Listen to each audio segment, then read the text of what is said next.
Chapter 155. Chao Jixiang was the first of Wang Zhen's students. In the first year of Zhengtong, 1436, the court sent an army to Luchuan to suppress Si Renfa.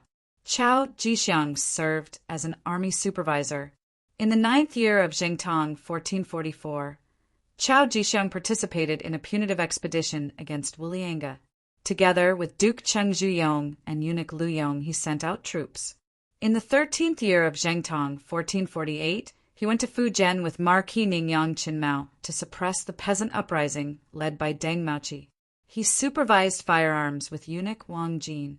Every time he sent out troops, he would select some brave generals and nimble soldiers to serve under him. After he returned, he would raise them at home. Thus, there were many weapons and warriors hidden in his home. Because of his good performance, he was promoted to the position of first eunuch in charge of the ceremony directorate.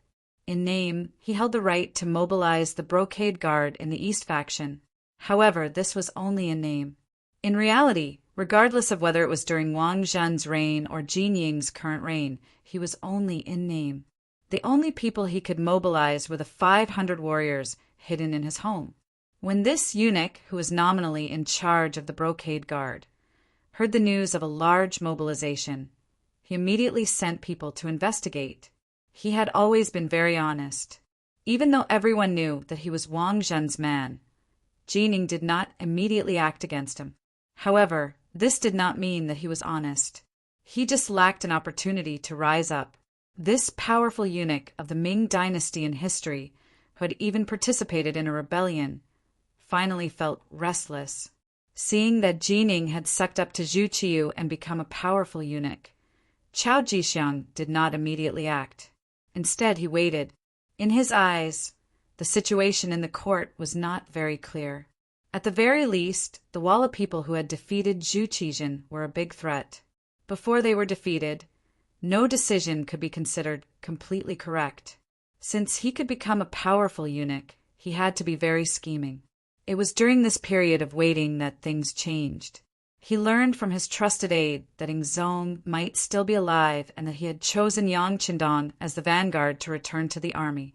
This news for Chao Jixiang, who had been silent all this time, was very exciting. At the same time that he saw the light, his entire person became restless. Opportunities were called opportunities because they were rare and had to be grasped. Chao Jixiang was prepared to seize this opportunity. He immediately called over his nephew Chao Qin, his adopted son Chao Xian, and Chao Duo, and told them that he was prepared to help Yang Qindong. Chao Jixiang had always been known for his shrewdness, and there were even people who called him the youngest old fox. He was referring to the fact that even though he was young, he had great foresight. Since he had made such a decision, his subordinates would naturally raise both hands in approval. After reaching a consensus, more embroidered uniform guards and East faction guards started to gather. He had been the director of the East factory for several years. Although it was only in name, the truth was that Wang Zhen had always been in charge of the East factory. He also had to listen to Wang Zhen's instructions when making important decisions. But that didn't mean that Chao Jixiang didn't do anything. On the contrary, he had been secretly building his own system. Now that Wang Zhen was no longer around and the heavy stone on his head was gone, it was time for Chao Jixiang to show his strength. Soon, no less than 3,000 people from the Eastern faction and the brocade guards gathered and headed to the Yangjie village under Chao Jixiang's personal lead. Outside the Yangjie village, it was bustling with noise and excitement. Tang Tong led 1,000 embroidered uniform guards in front, while the commander of the embroidered uniform guards, Han Ji, led 3,000 embroidered uniform guards in pursuit. Behind them were the 3,000 embroidered uniform guards and East faction guards, led by Chao Jixiang himself. They were like orioles following closely behind. The soldiers of the warden's office guarding the south gate of the great Ming dynasty looked at the large group of embroidered uniform guards and East faction guards walking out of the city. They guessed that something big must have happened, but they couldn't imagine what kind of big thing it was with their intelligence. On the road 5 li outside the Yangjie village, The Ghost Shadow Sniper team, hidden in the dense forest on both sides of the road, were ready.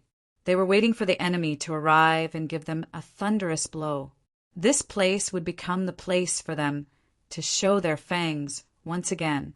Yang Si stood alone in the middle of the road. He could already see the figures of Tang Tong and the others in the distance, but he still didn't panic. It was as if the army of 1,000 didn't exist. It wasn't until Tang Tong ran in front of him that he waved his hand and said, "Count Zhongdan has given the order. Warriors who are loyal to Ingzong, stand behind me. As for the others who want to invade the Yang family manor, kill them."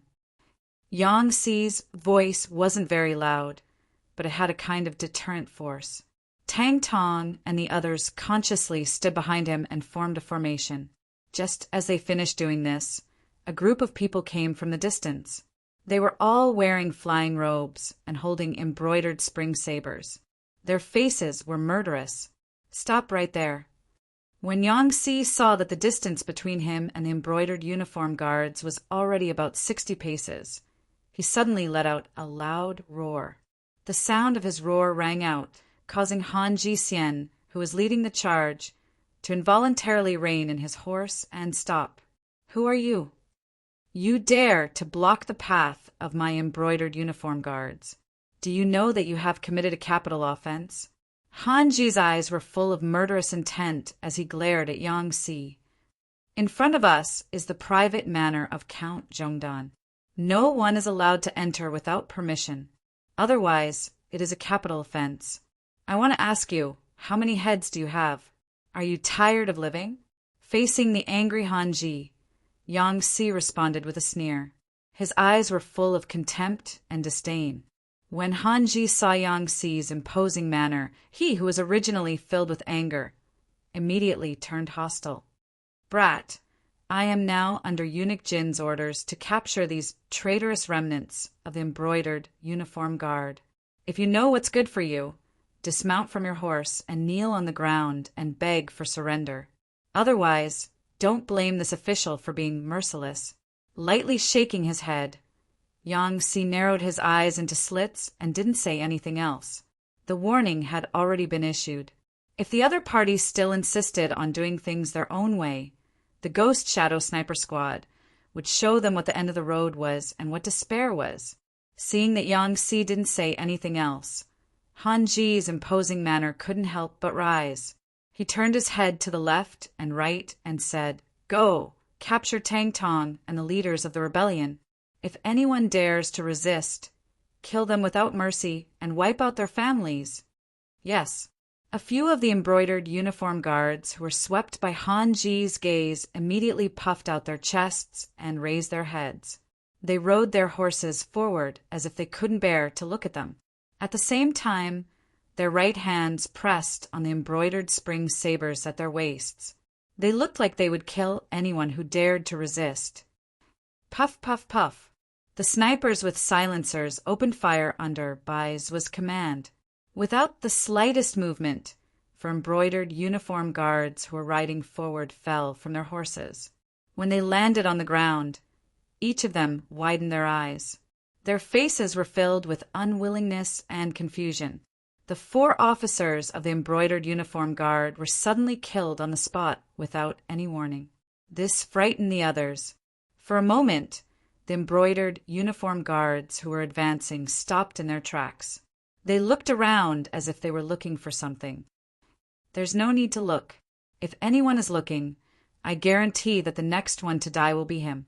In order to increase the sense of mystery, as well as to deal a fatal blow to the enemy's morale, Yang Si's shout rang out. Some of the officers who were obedient immediately stopped their actions of inquiring about the situation. However, there were also 2 who didn't know what was good for them. They didn't take Yang Si's words seriously at all. They were still looking around to find the reason for their comrades' deaths. However, in the next second, the 2 of them became corpses. They fell from their horses with a spear between their eyebrows. 6 people died in a row. This sudden turn of events caused the embroidered uniform guards to cry out in alarm. Death wasn't scary, but to die without knowing why, or even who killed you, this became very scary. Han Ji also had a physical body. With the help of Jin Ying's power and influence, such a person would naturally cherish his life more than ordinary people. Glory and wealth were right in front of him. If he died without enjoying it, how unjust would that be? Seeing that 6 of his subordinates had died in succession, he really couldn't find the reason. His expression changed again, and he said to the left and right, "Go, you guys rush over. This official wants to see who is causing mischief in the dark." Han Ji didn't know the reason. Naturally, he couldn't go back and report to Jining. Whether it was for his own position or to give his superiors an explanation, he needed more people to test the danger and find the real killer move. The embroidered uniform guards who were called out immediately changed their expressions. There were only 2 kinds of people who knew that they would die, but still wanted to go forward. One was someone with strong faith. The other was someone who was stupid. For these embroidered uniform guards, faith was nothing. In their eyes, power and money were more important. To be elected to the embroidered uniform guards, they naturally weren't stupid. If there were no benefits, why would they be willing to take the risk? At that moment, several people looked at Han Ji with pleading eyes. Their pleading was very obvious. What? Is no one going to listen to my orders? Let me tell you, if you rush forward and die in battle, you will die for the country. Your family will be compensated. On the other hand, if you disobey, not only will you die, your family will also be implicated. Choose for yourselves. The angry Han Ji wouldn't reason with his subordinates. He directly made his position clear. To outsiders, the embroidered uniform guards were very powerful. They could even capture important officials. However, at the same time, their internal rules were very strict. So strict that even the slightest mistake could result in death. Since Han Ji had already threatened them, they had no other choice. After a few people looked at each other, their eyes filled with determination. Their hands shook the reins of their horses, and they leaped into the ranks. After a few more almost inaudible gunshots, none of the embroidered uniform guards were lucky enough to survive. They all fell off their horses and died. Chapter 156. A few more people died, but they still didn't find anything out of the ordinary. While Han Ji's expression changed drastically, he realized that the embroidered uniform guards around him were intentionally keeping their distance from him. From the looks of it, it was clear that they were afraid of being called out and sent to their deaths. In the dense forest beside the road, the members of the ghost sniper team were very excited. They liked the feeling of taking someone's head from 1,000 meters away. The moment the bullet whizzed out, the blood in their bodies seemed to boil. Now, they just hoped that Han Ji wouldn't be scared and give them a chance to kill to their heart's content. Would Han Ji be scared? The answer was yes. Seeing 10 of his brothers die in front of him for no reason, he was scared out of his wits. At this moment, he wanted nothing more than to turn around and leave. If it wasn't for the fact that he didn't know how to reply to Jining, he would have disappeared long ago. In contrast, Tang Tong and the others were in high spirits. Although they didn't know why the enemy died as soon as they moved, they were sure that the person who did it in the dark was one of their own. With such a strong external aid, what else did they have to be afraid of? Now, they just had to watch the other party advance and die one by one. At the same time, many of the brocade guards who were hesitant about whether to follow Tang Tong were glad that they made the right choice. Report. Just as Han Ji was in a dilemma and didn't know what to do next, a cavalry scout came from behind. As soon as he appeared, he got off his horse and knelt on the ground. Report to Master Han. Chao Jixiang is leading 3,000 brocade guards to surround us. Chao Jixiang. Hearing that someone was coming to surround them, Han Ji didn't feel nervous. On the contrary, he was very happy in his heart. He was originally worried that he wouldn't be able to report back without a reason. Now, Chao Jixiang's arrival gave him enough of an excuse. Not good. They're here to deal with us. So, everyone listened to my order, retreat. Han Ji reacted as if he was facing a great enemy and shouted in horror. Then he urged his horse back. The other embroidered uniform guards, who didn't want to move forward for a long time, finally had a suitable reason and excuse. They all followed behind Han Ji and ran away. 3,000 brocade guards really came with a strong momentum and left with flying sand. In the blink of an eye, they had all retreated, leaving only 10 gradually cold corpses on the ground. Where is Tang Tong? Send people to deal with these corpses. At the same time, send 100 people to guard this place. No one is allowed to take a step forward without orders. Otherwise, these people will become their role models. Yang Si issued the order loudly, then rode his horse back to the Yang village. He wanted to tell the young master about Chao Jixiang's arrival and ask him to make a decision. Chao Jixiang led the warriors under his command and embroidered uniform guards that he could recruit, a total of more than 3,000 people, out of the southern part of the city and headed towards the Yang family manor. Once the army left the capital, it began to slow down. In order to show his importance, he wasn't in a hurry to leave. Instead, he wanted to wait for Han Ji and Tang Tong to kill each other. Then he would appear as the one who collected the corpses. In this way, he would be able to show his importance. The army proceeded at an unhurried pace, but after traveling only 5 li, the scouts sent back news that Han Ji and the 3,000 embroidered uniform guards had retreated and chosen a different route to return to the capital. Retreated? Could it be that they didn't fight with Tang Tong? Or did they not catch up at all? Chao Jixiang's face was filled with confusion and doubt. This was different from what he had imagined. We caught up with them, but we don't know why the 2 sides didn't fight. After they discovered our existence, they quickly left. The scout also had a puzzled look on his face, but he still told the truth about what he had heard. Chao Jixiang, who didn't know the reason, knew that the opportunity to watch the tigers fight was gone. However, he wasn't discouraged. There were benefits to not fighting. For example, Tang Tong and the others were safe. This was also a good thing. He believed that he had the ability to devour this force. This way, he would be able to strengthen himself without suffering heavy losses. All right, since Han Ji and the others have left, let's make a trip to the Yang family manor. Hee, I have heard of this East Marshal for a long time. Yang family manor. Chao Jixiang, hee, this is indeed a character. Yang Qindong listened to Yang Si's report and had a calm smile on his face. How could he not know of this eunuch who had eventually gone on the path of rebellion in history? It was only because of Wang Zhen's gening that he didn't stand out so much. With the passage of time, this person had finally stepped onto the stage of history.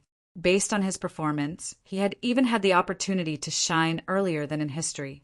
Pass down the message. When he arrives, bring him to see this uncle. Yang Qindong, who had already bared his fangs, no longer had to be so careful in everything like before the wooden castle. Even when facing Chao Jixiang, he still had a sense of superiority. Yes. Yang Si cupped his fists in acknowledgement and left. Yang Qindong was left alone to think about what to do next. He could no longer hide the fact that he was the vanguard of the Ming sect. A dynasty was about to have 2 emperors. He really didn't know what choice everyone would make. And what choice would the acting sect master, Zhu Qiyu, make? Han Ji led the 3,000 embroidered uniform guards back to the capital in a panic. As soon as they entered the inner city, they headed straight for the imperial palace. In the imperial palace, Jining had already told the newly ascended acting sect master, Zhu Qiyu, about the fact that Yang Qindong had returned to the capital as the vanguard of the Ming sect. She also told him about how he had already taken Empress Qian out of the palace. Zhu Qiyu's expression became somewhat panicked. His throne was not inherited from anyone, nor was it passed down orally like the other emperors. It was completely pushed to this position by the ministers who forced him to do something beyond his ability. He had originally thought that his brother, Zhu Qijin, had died on the battlefield. That way, his throne would be rightful. But he had never imagined that he was still alive. What was the point of his throne, then? Wasn't he being suspected of usurping the throne? Thinking of this, Zhu Qiyu tried to say to Jining, "Since royal brother is still alive, when he returns, we can give the throne back to him." Zhu Qiyu's answer disappointed Jining greatly. At the same time, she was shocked. If this was the truth, she could imagine what his fate would be. When the Ying sect left, he had told her to handle court affairs with another eunuch, Xing En, the minister of appointments, Wang Ji, and the emperor's son-in-law, Jiao Jing. But now, not only had he taken over the other three, he had also recommended Zhu Qiyu to be the emperor. If he was investigated, the result was obvious. Not only would she die, but everyone related to her would also not be able to escape. She absolutely could not allow Zhu Qijin to ascend the throne again. After Jining made up her mind, she looked at Zhu Qiyu and said in a threatening tone, "Your Majesty, do you think this is borrowing something? If you don't need it, you can return it. This is the throne. Whether you are willing or not, you are now the acting sect master of the great Ming dynasty. Based on this, do you think that if he returns, he will spare you?" "Ah, what should I do?" Zhu Qiyu heard Jining's words and immediately panicked. Zhu Qiyu was not a shrewd person. In terms of scheming, he was far from his brother, Zhu Qijin. He was straightforward and had a low EQ. Sometimes he didn't even know how to be flexible. In history, he had even openly bribed the officials for his son to become the crown prince. This could be seen. Now that he heard Jining's threatening words, he was naturally shocked. Speaking of which, no one wanted to die. Zhu Qiyu was naturally the same. Especially after being the emperor for a few days, the people below were very polite to him. No matter what he wanted to do, they would obey. This feeling made him feel a little smug. Now he had to give up all of his privileges and even bear the risk of losing his life.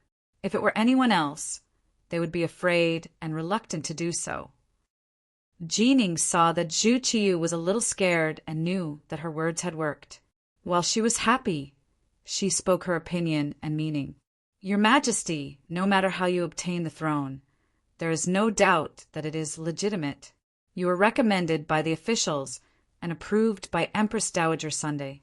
Then, you are the current emperor of the great Ming dynasty. There is no doubt about this. If anyone has doubts, then they should be arrested and killed as an example to others." "Arrested and killed?" Zhu Qiyu repeated Jining's words. "That's right, capture them and kill them. This way, no one will dare to say bad things about you. As for the matter of Emperor Yingzong returning to the court, I think we can make him the retired emperor, just like Li Yuan during the Tang dynasty. Wasn't he revered as the retired emperor by his second son Li Shimin? In later generations, because Li Shimin was close to the government and loved the people, he was still revered as Emperor Taizong of the Tang dynasty. This is the example set by our predecessors. Jining was not an ignorant and incompetent person. When she spoke of history, she was clear and logical. After Jining's advice, Zhu Qiyu's expression became much better. He did not want to die. In order to live on and even live a better life, he could only let his imperial brother suffer. "All right, then we will do as you say and honor my imperial brother as the retired emperor. However, I don't know how the officials will react. Will they support me? After all, I have only been the emperor for a few days. My imperial brother has been the emperor for more than 10 years. It's fine. As long as we give enough benefits, these officials will make the right choice," Jining said confidently. Now that he had great power and Zhu Qiyu's support, he did not believe that anyone would dare to have any objections. Of course, he still prioritized roping in those who could be roped in. Ever since the Han Dynasty revered Confucianism, the disciples of Confucianism were a privileged class and were high above the masses. They monopolized education and officialdom. They were decadent and fell. They were conservative and stubborn. However, they had great power. Even the emperor had to give face to Confucianism. Chapter 157. This was also why Zhu Qiyu was so worried about the reactions of the officials.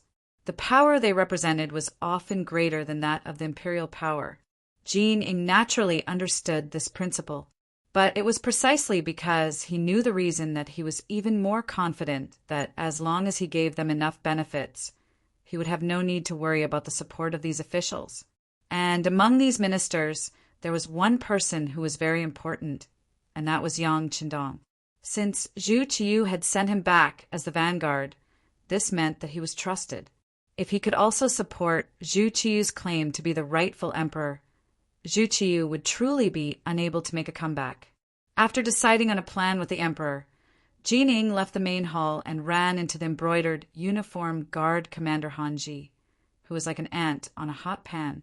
When he saw his master come out, Han Ji dropped to his knees. This subordinate was incompetent and was unable to capture Tang Guo and the others. In addition, Chao Jixiang led a large group of embroidered uniform guards to cut off this subordinate's retreat. This subordinate was worried that the army would be lost, so I retreated first. But I have already sent people to the various city gates and warned them that without your highness's order, no embroidered uniform guard is allowed to enter the capital. What's going on? How many men did Chao Jixiang lead? So many things had happened in such a short time, and Ming's expression changed again and again. He had originally believed that with his superior numbers, killing Tang Tong and capturing Yang Qindong was just a matter of time. Once Yang Shima became a prisoner, he would no longer have a chance to negotiate with him. At that time, he would be able to do whatever he wanted. He had never imagined that things would turn out to be completely different. It's like this. Han Ji wiped the sweat from his forehead and explained everything he had seen and heard to Ming. When he heard that 10 embroidered uniform guards had been killed without a single sign and that no one had been able to find out who had done it, Ming knew that it had to have been the work of those advanced firearms.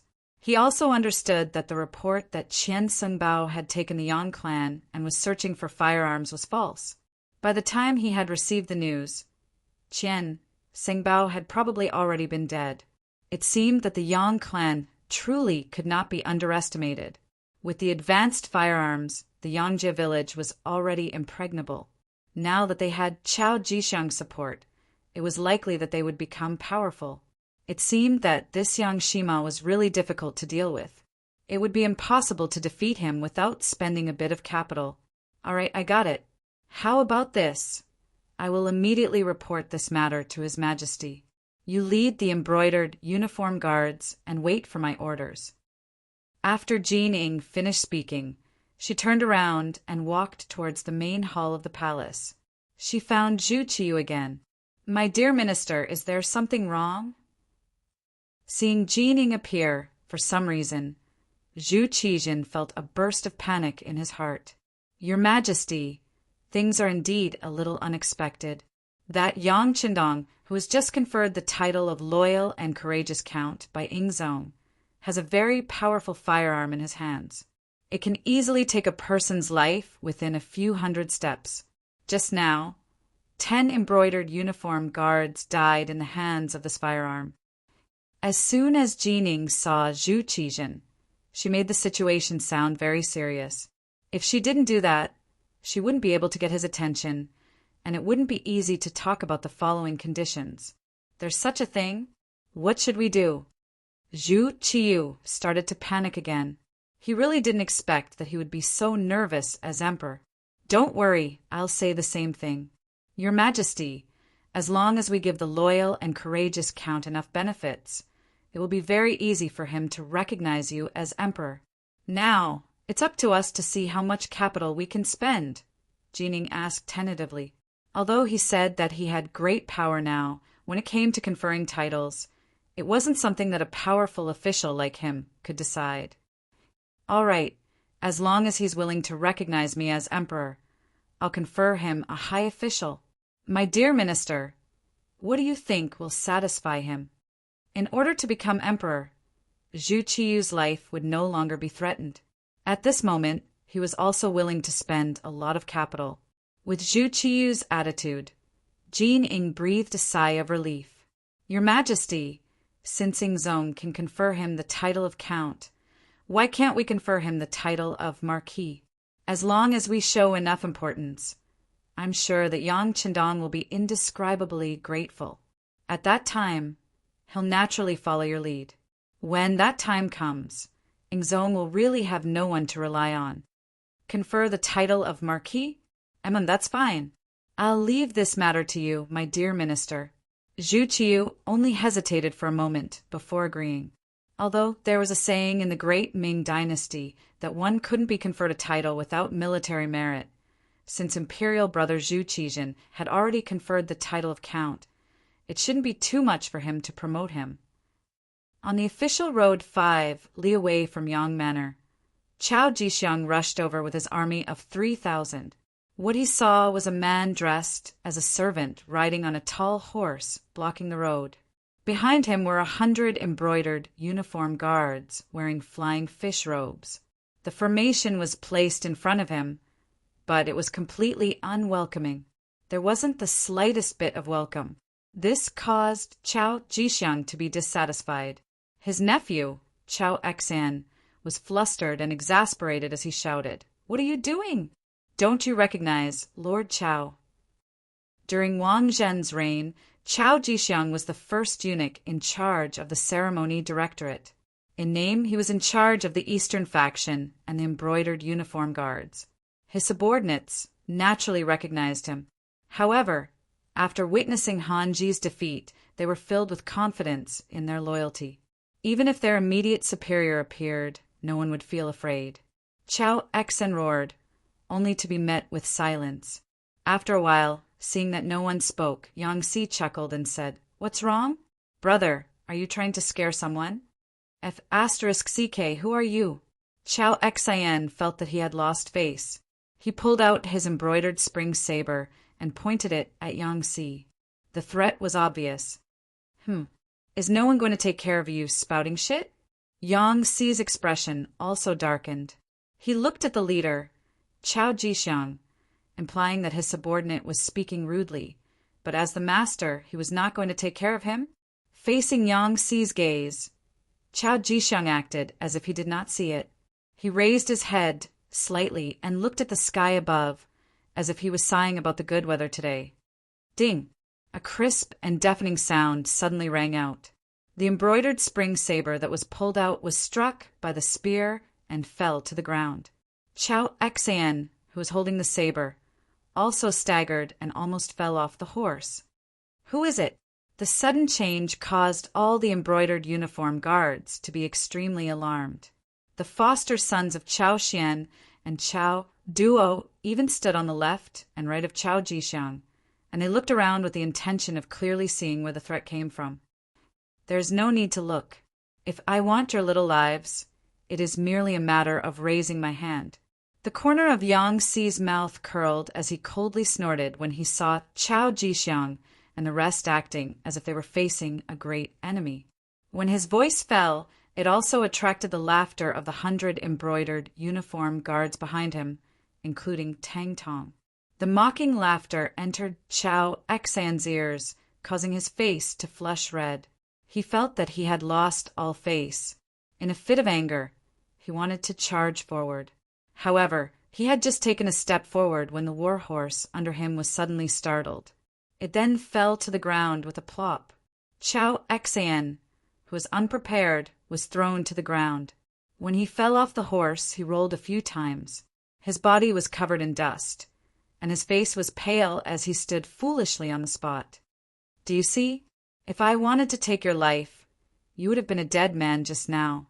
It was only because Count Zhongwu thought that you were all wholeheartedly serving the public that he showed mercy. However, if there is anyone who refuses to accept this and wants to provoke me, then I won't be polite in the slightest. If you don't believe me, you can try. Pointing at Chao Xian, who was crawling up from the ground, Yang Si's words were no longer merciless. This time, there was no one who didn't believe him. Although there were still some people who didn't accept this, they suppressed the impulse in their hearts. This was because they knew that if they didn't act properly, it was very likely that they would end up dead on the spot. Chao Jixiang, who was originally calm and waiting for Yang Qindong to appear, was no longer as relaxed as before. When he looked at Yang Si again, he first pushed away Chao Xian and Chao Duo, who were protecting him. Then he mounted on his horse and cupped his hands together. "This brother, I am Chao Jisheng. I have something to discuss with Count Zhonghua. Please pass on the message." "Humph. Wouldn't it have been fine if you had done this earlier?" "All right. Wait for me to report to Count Zhonghua." Yang Si had long expected this kind of result. He cupped his hands together and spoke with a trace of politeness. Turning around, Yang Si didn't immediately head straight for the Yang clan manor. Instead, he said to the leader, Tang Tong, "Look carefully. If anyone doesn't listen to my advice and recklessly charges forward, you only need to shout loudly and there will naturally be people who will take their lives." After saying this, Yang Si swaggered off, leaving Chao Jixiang and the others with no place to vent their anger. No matter what, Chao Jixiang was the eunuch in charge of the ceremony directorate and was ranked first. Moreover, he also had the status of the East faction factory manager. Normally, when he met any minister, the other party would be polite. How could he have encountered this kind of situation? Even if Yang Qindong had already been conferred a noble title and became Count Zhonghua, there were still many people in the great Ming dynasty who had a noble title. How could he dare to be so impolite to the East faction factory manager? It was just that the situation was stronger than the person. Although in terms of status he was a level higher than the other party, the killing intent that came out of nowhere really scared Chao Jixiang and the others. Yang Si told them to wait obediently, so they could only continue to wait. In the Yang clan manor, Yang Qindong was in the study drawing for the women. Because there were too many women squeezing in, it actually felt a little crowded. Hu Yan, Chao Yin, Yang Duo, Lady Shui, and Lady Xiang were all in the study, waiting in line for Yang Qindong to draw. A strange atmosphere lingered in the study, giving Yang Qindong a kind of scalp-tingling feeling. Chapter 158. Among the 5 women, Hu Yan and Yang Duo were in the same group. Their gazes were the most direct, sweeping over Chao Yin and the other 2 women from time to time, giving people the feeling that they were scanning their bodies. Because of their backgrounds, Hu Yan and Yang Duo had more in common. In their opinion, it wasn't that a man couldn't marry a concubine, but he should at least respect the first wife, right? Obviously, Hu Yan should play the role of the first wife. Chao Yin and Madame Shui were in the same group. They were all people who had served Yang Qindong before, and they had the same experience of serving him. Naturally, their hearts were closer. However, when they faced Hu Yan's gaze, they still felt a little unnatural. Perhaps they also knew that with their backgrounds, it was impossible for them to be the first wife of the 6th young master. To be able to become a concubine was already a blessing from their ancestors. The last of the 5 women, Madame Xiang, felt uncomfortable standing there. She was extremely careful when she spoke and walked. Her background wasn't good, and she hadn't been recognized by Yang Qindong. Logically speaking, she shouldn't stay here. However, after experiencing the previous incident, she didn't want to let go of this relationship. So what if she was looked down upon? In short, this time she definitely wouldn't back down. Even if she had to refuse, she would do it on Dong Shuai's bed. It was said that 3 women were enough to make a show, but now there were 5 women. 4 of them had feelings for him, and one of them was his biological sister. Yang Qindong didn't know what to do. Although he was still holding a brush, he was no longer in the mood to paint. Cough! With a light cough, Yang Qindong decided to change the situation. Some things needed to be made clear. Otherwise, he didn't know how he would live in the future. What he wanted was to enjoy the happiness of having multiple wives, not to look at other people's faces and consider their feelings. His cough immediately attracted the attention of the 5 women. Almost at the same time, several cups of tea were handed to him. Seeing all the women fawning over him, Yang Qindong couldn't help but let out a long sigh and said, "All right, I understand your intentions. Now I'll give everyone a choice. If you want to leave my woman, you can do so. Not only will I not pursue the matter, I'll even give her a large sum of money. It can be considered as ending our fate.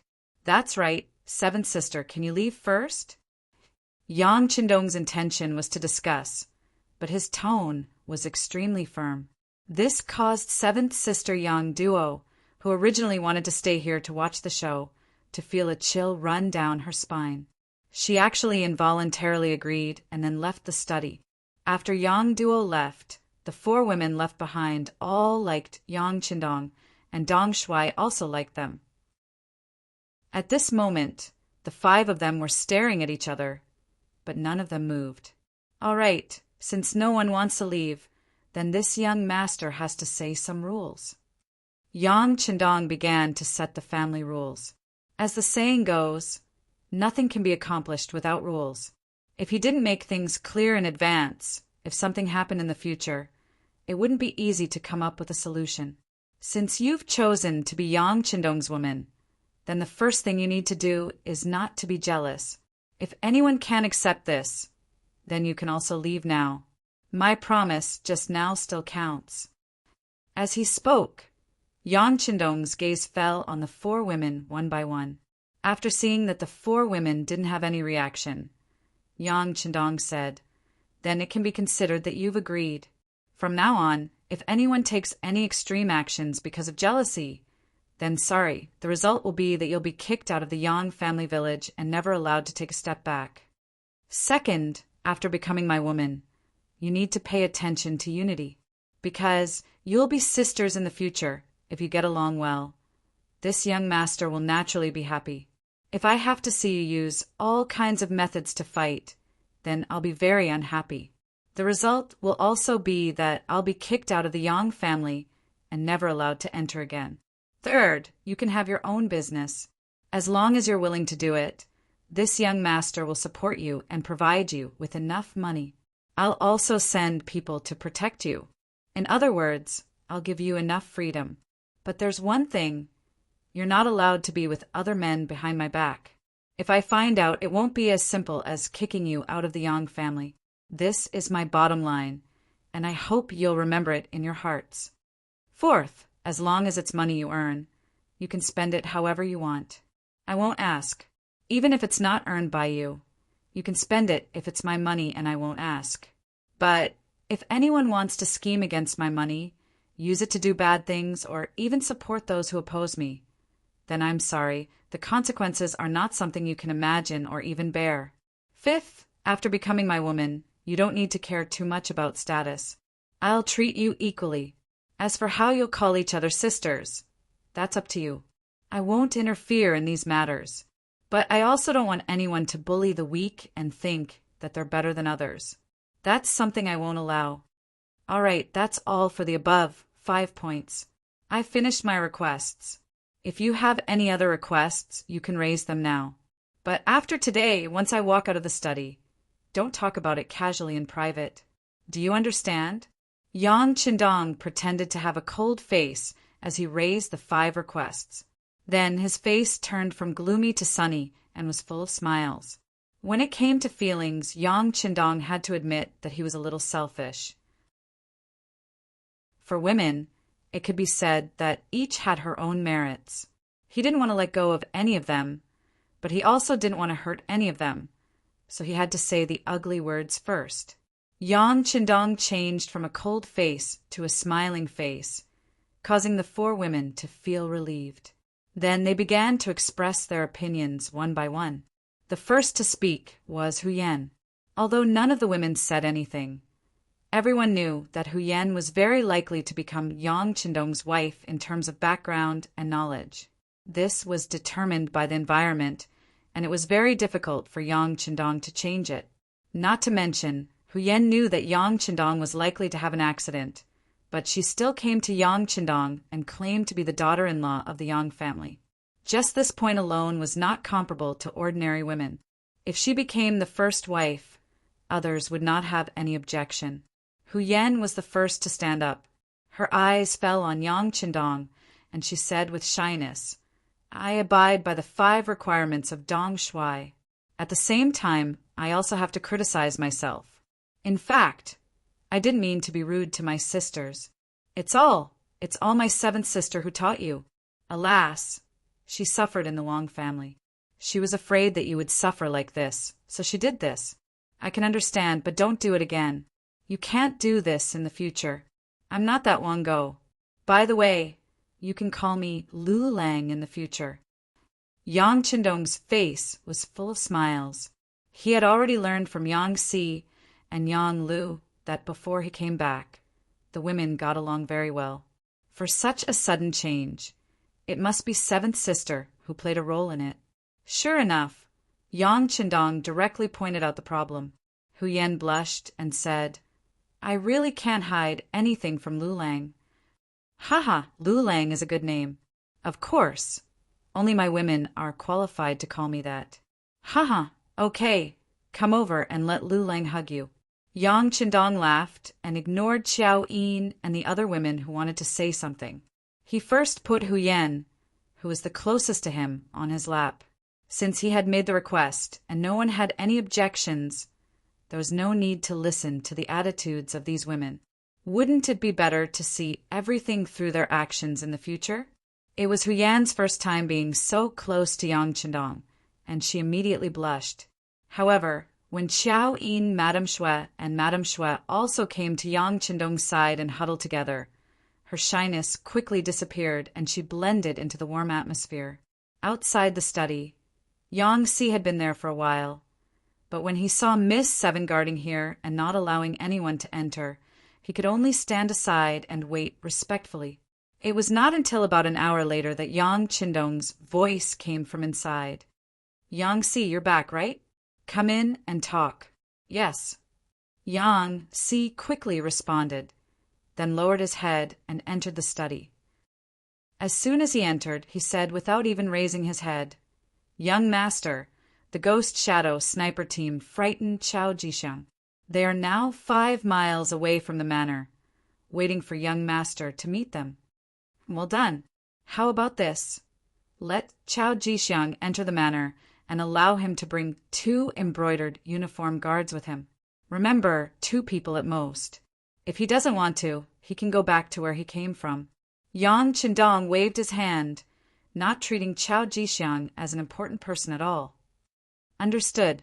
Yang Si responded, then turned and left. He could only bring 2 attendants. Whether Chao Jixiang would agree or not was not within his scope of consideration. He only needed to listen to the young master's orders. At this time, Chao Jixiang was already impatient. After more than an hour, he still did not see Yang Si return. If he rode a horse from here to the Yang Manor, it would only take a moment for him to go back and forth. However, after such a long time, he still did not see Chu Li, which made him feel like he was being played. However, although he was impatient, he still could not leave. After all, if he wanted to contact Ding Zong, he could only find Yang Qindong. Thus, even if he was angry, he did not show it on his face. His nephew, Chao Xian, had already patted off all the dust on his body.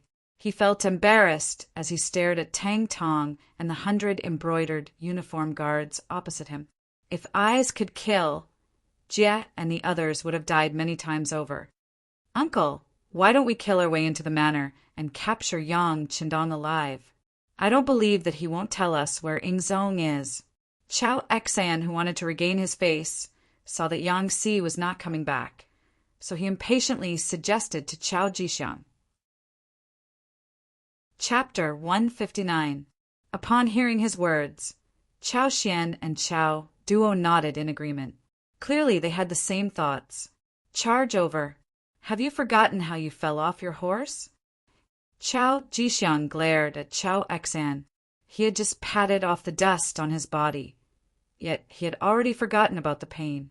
Did he even have a brain? Chao Xian was naturally indignant after being reprimanded. However, when he thought about how he fell off his horse for no reason, he immediately suppressed the impulse in his heart. He couldn't help but look to the sides of the road.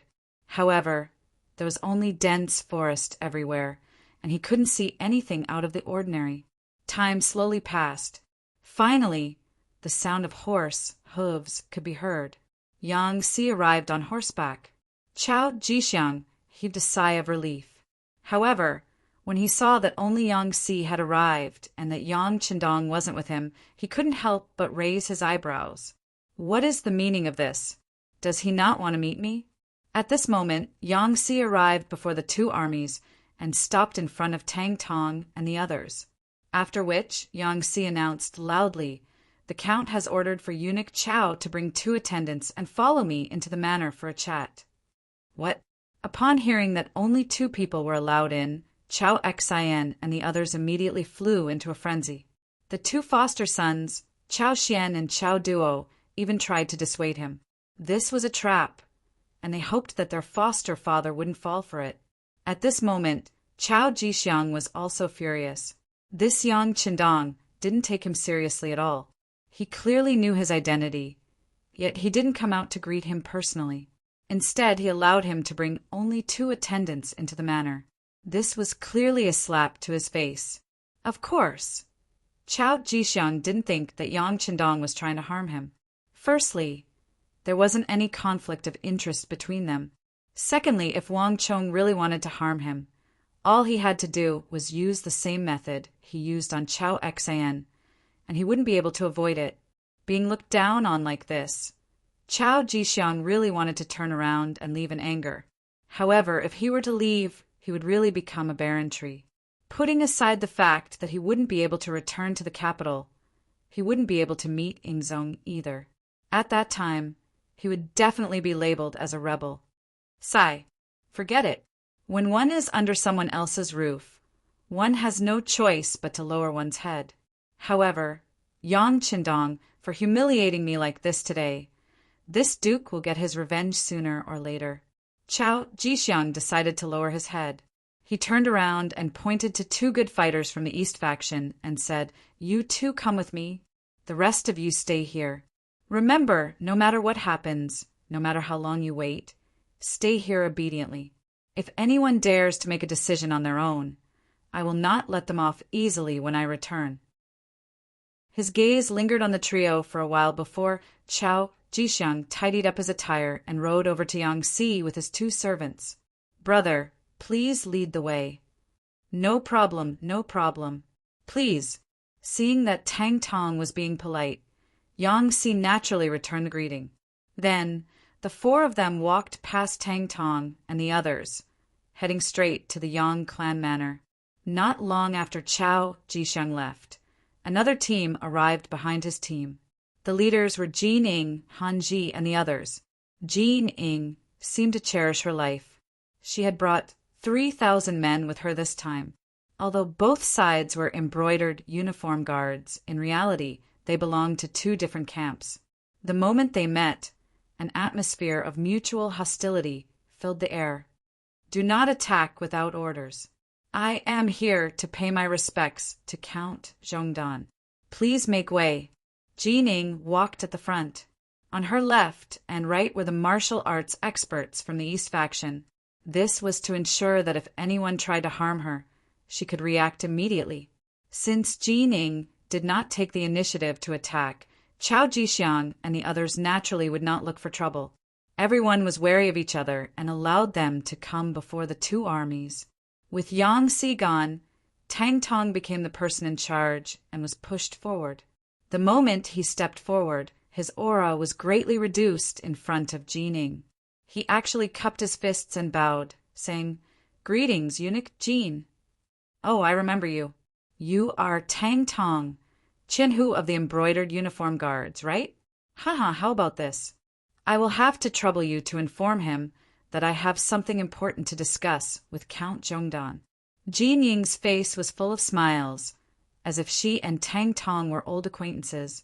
This was the first time Jin Ying respected him so much. For a moment, Tang Tong felt like he was floating. "All right, please wait for a moment, eunuch Jin. I will go to Yang village now." Thank you, thank you." As Jin Ying finished speaking, Tang Tong had already mounted his horse. He turned and galloped in the direction of Yang village. Yang Si brought Chow Jixiang and the others to the inner courtyard of Yang village. Yang Lu stood there. He raised his hand and blocked their way. "What are you doing?"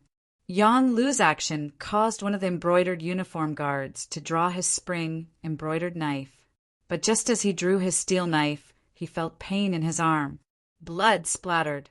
His right hand holding the knife had been hit by the first guard hidden on the roof of Yang village.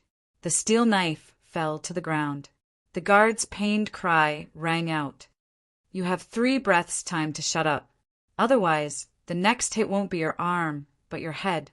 Yang Lu reached out his right hand and gestured a pistol. He chuckled as he spoke to the embroidered uniform guard who dared to draw his knife. Although Yang Lu was smiling when he spoke, the content of his words was so terrifying that the embroidered uniform guard immediately shut his mouth.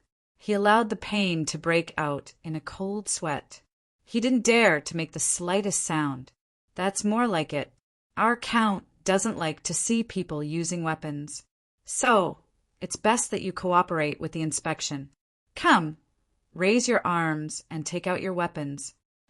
Yang Lu walked in front of Chao Jixiang with a twisted smile. Chao Jixiang knew that Yang Lu wanted to search him. Although he didn't have any weapons on him, this action was a form of contempt. This made him very unhappy. But since he was here, he had to abide by the rules. Especially since there was already an example in front of him, he didn't dare to play any tricks. Only after letting out an unhappy snort, he still cooperated with Yang Lu's inspection in the end. After searching for a while and not finding any dangerous items on him, Yang Lu nodded and spoke to Yang Si. "Fourth brother, I'll bring him in." "No problem. I also need to keep an eye on the front in case anyone tries to play any tricks. As for these 2, just stay here obediently. Remember, if you dare to do anything untoward, I guarantee that your heads will explode in the next second." After Yang Si agreed, he intimidated the 2 embroidered uniform guards who had followed him. Then he mounted his horse and rushed out of the manor. Just as Yang Si rode out of the manor, he saw Tang Tong riding a horse towards him. "Stop! Why aren't you keeping an eye on the front? Why are you running into the manor?" Tang Tong was still a Qianhu of the embroidered uniform guards and wasn't considered a member of the Yang Xie's new army. Naturally, he couldn't enter the manor as he pleased. "Brother Yang Si, eunuch Jining, is here. He's just 5 li away and says he wants to see the count." When Tang Tong saw Yang Si, he didn't know why he felt nervous. Perhaps he was worried that if he didn't perform well, something would fly out of nowhere and kill him. So what if he's here? What's there to be surprised about? Wait here first. I'll report this matter to the count. Yang Si, who was very dissatisfied with Tang Tong's performance, rolled his eyes and pointed to the ground. He meant to tell Tang Tong that he could go up to this point. If he wanted to go any further, he would be crossing the line. Tang Tong was an understanding person. He nodded repeatedly and almost raised his hand to swear that he wouldn't cross the line.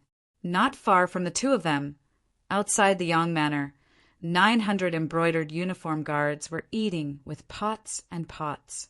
Since they had come to the Yang Manor, there was naturally plenty of good food and drink. They were really eating big pieces of meat and drinking big mouthfuls of wine. Even from a distance, a fragrant smell wafted over.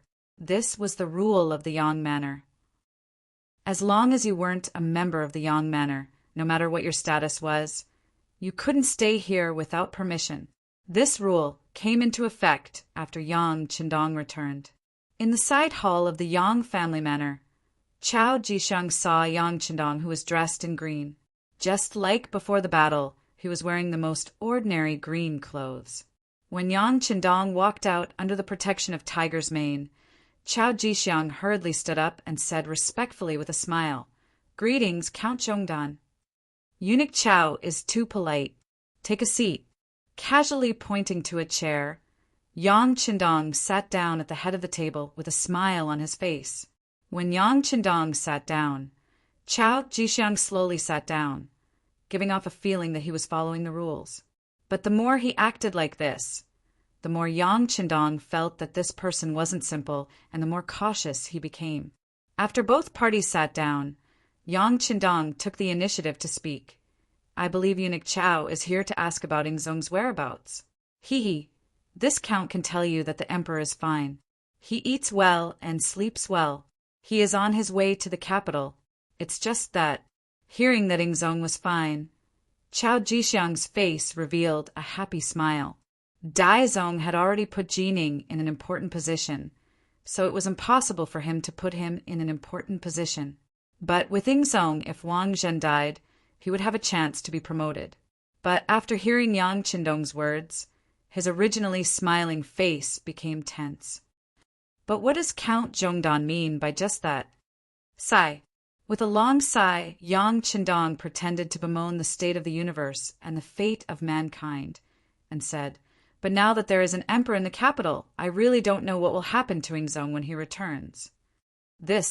Yes. After hearing this, Chao Jixiang's face became much more unsightly. Now that there was a new, substitute emperor, Zhu Qiyu, in the capital, why would Zhu Qijin return at this time? It was impossible for there to be two emperors in a single dynasty. One of them was destined to leave the throne. Although Ingzong had been the emperor for a long time, Daizong now occupied the capital, controlled the army, and had the initiative. If they really fought, it was unknown who would win. Chapter 160. If Ingzong won, everything would be fine. But if he lost, wouldn't he be doomed as well? The stakes were too high. Human lives were at stake. Seeing Chao Jixiang nod his head in agreement, Yang Qindong asked, "Eunuch Chao, you are very familiar with the situation in the capital and the imperial court. Do you have any good ideas?" You really don't have any. As the saying goes, two tigers cannot live on one mountain. If the two tigers fight, one of them will be injured. Chao Jixiang gave an example, saying that they needed a war to solve the problem. No. After hearing Chao Jixiang's suggestion, Yang Qindong shook his head. "Eunuch Chao, since you have been in the capital for a long time and hold the power of the Eastern Depot and embroidered uniform guard, you should know that Walla's army is approaching the capital. If there is an internal conflict in the imperial court at this time, it will only hurt those close to you and make your enemies happy. Then what should we do?" Thinking about the military intelligence he had just received, Walla's army had already broken through Baiyang Pass and Zijing Pass, and was currently attacking Jiyong Pass. The gates to the capital were about to open, and if that was the case, the capital would be in danger. It was indeed not a good time to have internal strife. But in this situation, without confirming who the emperor was, how could they divide their forces to fight against Walla's army?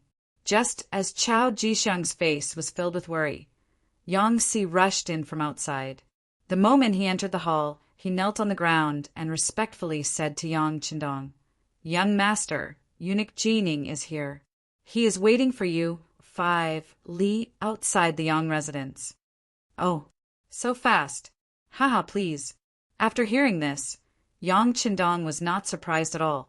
It was clear that he had expected this. But after saying please, he did not forget to add to Yang Si, "Old rules, he can only bring 2 people to the residence. Sigh, this uncle only wants to live the life of an ordinary person. I don't want to see an army coming. I will be afraid." "Yes." Yang Si nodded and then walked out of the room. When Chao Jixiang saw this, his heart was filled with disdain. "You have such powerful retainers. Are you afraid that others will send an army to attack you? What a joke!" Of course, these were just thoughts in his heart. After knowing that Jining was coming, there were some things that needed to be said in advance. Originally, Chao Jixiang wanted to wait for the right time, but now he didn't dare to hide anything. "Uncle Zhongdan, Jining has already pledged her loyalty to Daizong. You have saved Ingzong, and you have done a great service. I believe that once Ingzong ascends to the position, you will not be lacking in benefits. You have to think twice about your every move. Reconsider?" "Well, I've been thinking about it. Let me think about it." Yang Qindong kept nodding, as if he had heard Chao Jixiang's words. However, from that moment on, he actually stopped talking. Instead, he closed his eyes giving off the feeling that he was thinking about something. However, he was actually waiting for Jin Ying's arrival. Only when she was here could the next step be carried out as he wished. Seeing that Yang Qindong was indeed reconsidering, Chao Jixiang suddenly became anxious. Uncle Zhongdan, no matter what, Ingzong has been in power for more than 10 years. He is still very popular in the imperial court. Compared to Dai Zong, who has just ascended to the position, he has too many advantages. He should be the one to take charge. That's right, that's right. Eunuch Chao is right. Let me think about it carefully. Yang Qindong still didn't open his eyes. He kept nodding, giving off the feeling that he was really thinking hard. 5 miles away from the Yang Manor, Yang Si and Tang Tong rushed back. When it was said that Ji Ning was allowed to enter the manor, but she could only bring 2 guards, Eunuch Jin didn't even show a trace of displeasure. Instead, he happily nodded and agreed. Then he smiled and rode his horse to Yang Si's side. From this, it could be seen that Ji Ning and Chao Jixiang were both astute people. Oftentimes, the more polite a person appeared on the surface, the harder it was to deal with them. Not long after, Ji Ning appeared at the Yang Manor. When she entered the side hall, she saw Yang Qindong resting with his eyes closed. Chao Jixiang had an anxious expression on his face. Listening to the voice and looking at people's faces, Jin Ying's heart calmed down just from this discovery. If Yang Qindong had already made a decision, Chao Jixiang wouldn't be so anxious. Since that was the case, it meant that he still had a chance. It had to be said that Ji Ning had indeed served 4 emperors. No, now it should be 5 emperors. Few people could compare to her decisiveness in doing things. Seeing that the situation was still uncertain, she reached into her clothes and took out an imperial edict with a golden dragon on it. At the same time, she shouted, "The imperial edict has arrived. Uncle Zhongdan, please accept it." "I, Yang Qindong, accept the imperial edict." When he heard that it was an imperial edict, an undetectable joy flashed across Yang Qindong's eyes. He knew that Dai Zong was going to give him some benefits. He just didn't know what kind of conditions Dai Zong would give him. Yang Qindong knelt on the ground. Jin Ying read aloud. "By the will of the heavens, the Emperor decrees that Count Zhongdan Yang Qindong is young and promising. He is proficient in both martial arts and literature. He protected the retired emperor on the dangerous battlefield. His loyalty to the great Ming dynasty is witnessed by the heavens and earth. He is hereby conferred the title of Duke Zhongdan and the position of Commander of the Brocade Guards." Emperor Zong of the Ming dynasty proclaims this. After Ji Ning finished reading the imperial edict, she smiled and said to Yang Qindong, who was kneeling on the ground, "Marquis, please rise." The Count had become the Marquis. Yang Qindong's lips curled into a faint smile. "Thank you, Eunuch Jin. You've worked hard. You're too kind, compared to Marquis bravely saving the retired emperor. What I did pales in comparison." Jin Ying's eyes narrowed into slits. This was the 2nd time he had mentioned the title of retired emperor. As soon as he finished speaking, Chao Jixiang shouted in protest, "Eunuch Jin, what are you doing? How did Emperor Ingzong become retired emperor? How come I didn't know about this? How dare you? This is an imperial edict from Emperor Daizong. Did he need to discuss it with you first?" Jin Ying was not so amiable when facing Chao Jixiang. Whether it was in terms of seniority or power, the 2 of them were not on the same page. In the face of Jin Ying's rebuke, Chao Jixiang had no intention of backing down. In truth, from the moment he had led his warriors and the embroidered uniform guard out of the capital, he had already decided on his stance. Since he had already made his choice, why would he be afraid of Jin Ying's angry rebuke? Chao Jixiang sneered. When Emperor Daizong took the throne, it was because Shi Hung reported that Emperor Ingzong was no longer around. But now that Emperor Ingzong is fine and will soon return to the capital, Emperor Daizong should take the initiative to abdicate. After all, his regent power was bestowed upon him by Emperor Ingzong. Oh, Emperor Zong is returning to the capital? Jean Ying blinked several times at this news. She ignored Chao Jixiang and turned to Yang Qindong, who was receiving an imperial edict, and asked, Marquis, is this true? It's true. Yang Qindong had accepted benefits from Emperor Daizong, so he naturally had to express his gratitude. He immediately said, Eunuch Chao is correct. Emperor Zong is heading to the capital with Minister of War Kuang Yi, Minister of Revenue Wang Zhua, and other officials. Marquis was ordered by Emperor Zong to return to the capital first so that he could report to everyone that he was safe. But he didn't expect Emperor Daizong to have already ascended the throne. In this case, once Emperor Zong returns to the capital, won't there be a country with two emperors? What should we do then? Yang Qindong directly laid out the problem in front of Jining and Chao Jixiang. His gaze continued to wander between the two of them. A country with two emperors. Whenever such a thing appeared in history, it would always be accompanied by fierce battles. How could a mountain contain two tigers? Not to mention, how could there be two voices in a country? If something were to happen, whose orders should they listen to? Jining and Chao Jixiang quickly thought of this problem, and for a moment, their faces turned extremely nasty. They felt like they had been stumped by reality. Based on the current situation, it was clear that no one would back down so easily. The result was likely to be a clash of swords and weapons. With a great enemy like Walla by their side, any internal strife would only benefit others. In the side chamber, the atmosphere became extremely tense. The three of them didn't speak for a long time, each with their heads lowered, thinking about their own matters. Yang Qindong also had his head lowered, but he wasn't thinking about anything. Instead, he was resting with his eyes closed. He had hurried on his journey and hadn't had a good rest since returning. He was indeed a little sleepy. It was precisely because he was sleepy that he began to snore softly. This was so clear in the silent side chamber, so out of place. Cough, cough! Jining and Chao Jixiang coughed softly at the same time, using this method to wake Yang Qindong up. There was movement. Yang Qindong had indeed woken up. When he raised his head, he met Jining and Chao Jixiang's eyes. He smiled and said, What? Have the two of you come to a conclusion? If you have, then please leave. Marquis has been hurrying on the road for days. He is indeed too tired. After he finished speaking, Yang Qindong slowly stood up. From the looks of it, it was clear that he wanted to leave this place and find a big bed to have a good sleep. Yang Qindong wanted to leave. This made Jining and Chao Jixiang very anxious. They both knew that they couldn't make a decision on their own. If the other party was unwilling to give in, they wouldn't give in either.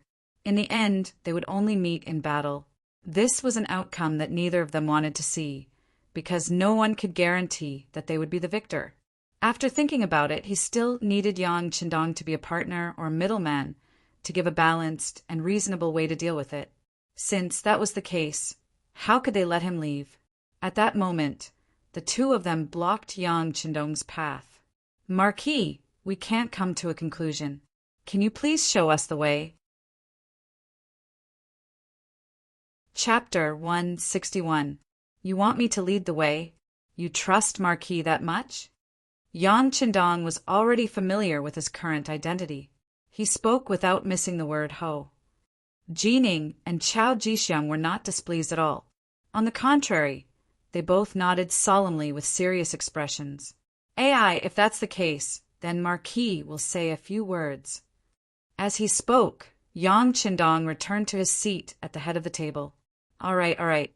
Let's ask Marquis to say a few words. No matter what your decision is, Emperor Daizong will seriously consider it, and thank you. Jean Ying quickly expressed her determination. At the same time, she brought up Daizong's identity. Chao Jixiang naturally did not want to fall behind. He immediately said, That's right. Marquis, please give us an idea. Emperor Zong was saved by you. I'm sure His Majesty will agree and be grateful for your decision. The two of them were equally matched. They both brought up the emperor behind them, reminding Yang Qindong that he had to treat them equally. Yang Qindong only smiled at the little tricks used by the two of them and did not expose them. He returned to his seat and took a sip of tea to moisten his throat. Then he slowly said, Emperor Daizong's intention is to make Emperor Ingzong the retired emperor, right? That's right. Ji Ning nodded in response. I'm sure Emperor Ingzong will not accept this. He's only in his early 20s. I'm sure no one would be willing to become the retired emperor. When Yang Qindong said this, he looked at Chao Jixiang and asked. That's right. Ingzong was at the peak of the spring and autumn period. He could do a lot of things. How could he become the retired emperor? Chao Jixiang also couldn't help but nod, praising Yang Qindong's words. All right, I understand what you mean. Obviously, this title of retired emperor is not suitable. If we must do it this way, it is very likely that we will meet on the battlefield. When that time comes, the only thing that will be lost will be the vitality of my great Ming dynasty, and the ones who will die will be the warriors of the great Ming dynasty. But don't forget that Walla's army is on its way to the capital. Once it breaks through Juyong Pass, the gates to the capital will be wide open. At this time, we can't afford to be unstable. Otherwise, we'll be hurting our friends and rejoicing our enemies, right? That's right, that's right. Ji Ning and Chao Jixiang both nodded in agreement with Yang Qindong's analysis of the situation. Yes, since we can't fight and we can't fight, then we can only negotiate. How about this? The acting great emperor doesn't need to talk about the retired great emperor. This will definitely not work. Yang Qindong was very satisfied with the cooperation of the two. This saved him a lot of effort. That's right. Marquis is wise. Chao Jixiang could tell from these words that Yang Qindong was siding with Zhu Qizhen, so he hastily agreed. This made Ji Ning, who was at the side, a little unhappy. What's wrong? We just promoted you to Valiant Marquis, and you're not even speaking for the acting great emperor. But before Ji Ning could object, Yang Qindong turned to her and said, The acting great emperor can't possibly abdicate the throne to Emperor Ingzong, who lost to the enemy on the battlefield, right? When Yang Qindong said that Emperor Ingzong was a defeated emperor, Ji Ning was extremely happy and she immediately agreed. Yes, it's only Marquis who has sharp eyes that can see through everything. Ha! Yang Qindong only chuckled at this not-so-clever flattery, not minding at all. Instead, he continued, Then this matter is already extremely clear. Everyone has their own reasons, and both of you are emperors of the 9 and 5. Relying on the capital alone won't be enough to satisfy your needs. Why not shift your gaze elsewhere? Why must you stick to one place? The great Ming doesn't just have one major city, the capital. Ah, what is Marquis's intention? When Ji Ning and Chao Jixiang heard this, they were stunned. They did not understand what Yang Qindong meant. Haha, this isn't Marquis's intention. The two of you asked me for advice, so I had no choice but to come up with this idea. Of course, this idea might not be very clever, but if eunuchs don't think it's appropriate, you can just pretend that Marquis didn't say anything. Yang Qindong chuckled, putting on a nonchalant expression. In fact, this result was within his expectations. In fact, he had already made preparations for this when Ingzong set out for the war. Yang Qindong had come up with the idea, but he didn't want to take the blame. Ji Ning and Chao Jixiang were both shrewd people, so how could they not understand the meaning behind these words? The two of them immediately nodded. Yes, we asked Marquis for the idea. None of this matter has anything to do with eunuch. Very good. Since that's the case, I'll add a few words. Since the capital can only have one emperor, why can't Emperor Ingzong give up this place? For example, if you go to the capital of Nanjing, the climate there is pleasant, and it's no less prosperous than the capital. It already has other palaces and palaces. It truly is a place where dragons flourish. Under their gazes, Yang Qindong finally revealed the ultimate goal of his plan, which was to divide the great Ming dynasty into two. Go to Nanjing? Chao Jixiang's eyes widened. It seemed that this result was completely out of his expectations. It was also something that he had never thought of before. It wasn't just Chao Jixiang. Even Jining fell silent. Similarly, the result was somewhat out of his expectations. He had originally believed that as long as he could rope in Yang Qindong, he would be able to learn of Emperor Yingzong's whereabouts. Afterward, he would send an army to bring Emperor Emeritus back to the capital and place him under house arrest. But now, it seemed that Yang Qindong would not betray Emperor Yingzong. Not only that, he even had the idea of allowing Emperor Yingzong to continue as emperor. Fortunately, he was not allowed to return to the capital, which could be considered as speaking on Daizong's behalf. Yang Qindong had proposed the plan, but whether or not they would do it was not up to him to decide. However, he believed that his idea would be the most perfect one after considering all the situations. Chao Jixiang fell silent as he mentally weighed the feasibility of this plan. Daizong was now emperor in the capital and wielded great power. If Emperor Yingzong returned, there was a high chance that he would be captured and then placed under house arrest with the title of Emperor Emeritus until he died. If this was the case, anyone who had pledged allegiance to Emperor Yingzong could easily imagine their fate. Since he had no confidence, he might as well go to Nanjing and proclaim himself emperor. Given that Emperor Yingzong had been emperor for so many years, he should be able to quickly accumulate a powerful force. At that time, he would have the choice of remaining in Nanjing or fighting his way back to the capital. In this way, Yang Qindong's plan could not be considered wrong. On the other end, Jining was also considering Yang Qindong's proposal. It was true that Daizong was emperor and that he controlled the capital, but his ascension to the throne had not been justified, and he had only been on the throne for such a short period of time. Who knew what those important officials in the capital were thinking? If they supported Emperor Yingzong, wouldn't Daizong's position be at risk? If that was the case, what sort of role would he be playing and where would he go? Speaking of which, even if Daizong won, he would probably be riddled with wounds, perhaps even greatly weakened. What strength would he have left to resist the Walla's army? And if he was ultimately defeated by the foreigners, he would not have a good end either. It was better to just let Emperor Yingzong proclaim himself emperor in Nanjing. As long as he developed well, there was no need to worry about the day when he could reunite the country. Daizong would have more time to prepare, and Jining would be able to obtain even more benefits. The two of them had different thoughts, but their final decision was the same. After some thought, Chao Jixiang made a temporary decision. Okay, I agree. This duke will do his best to persuade Emperor Yingzong, but there are still some conditions. For example, the families of Kuang Yi and the other important officials are still in the capital and need you to let them go. In addition, if other officials are willing to go with Emperor Yingzong, you are not allowed to stop them. Everything is up to them. This was a temporary decision because Chao Jixiang could not represent Emperor Yingzong. He could only act as a lobbyist. Jining had also made her decision. She felt that Chao Jixiang's conditions were reasonable, but she stated that she would have to go back and consult Daizong Emperor Zhu Qiu before she could give a final answer. In front of Yang Qindong, the two of them discussed a few general issues, but they did not discuss the details. This was because they were both keenly aware that anything that was too detailed would end in the end. Both sides would have to send representatives for more detailed discussions before they could reach a conclusion.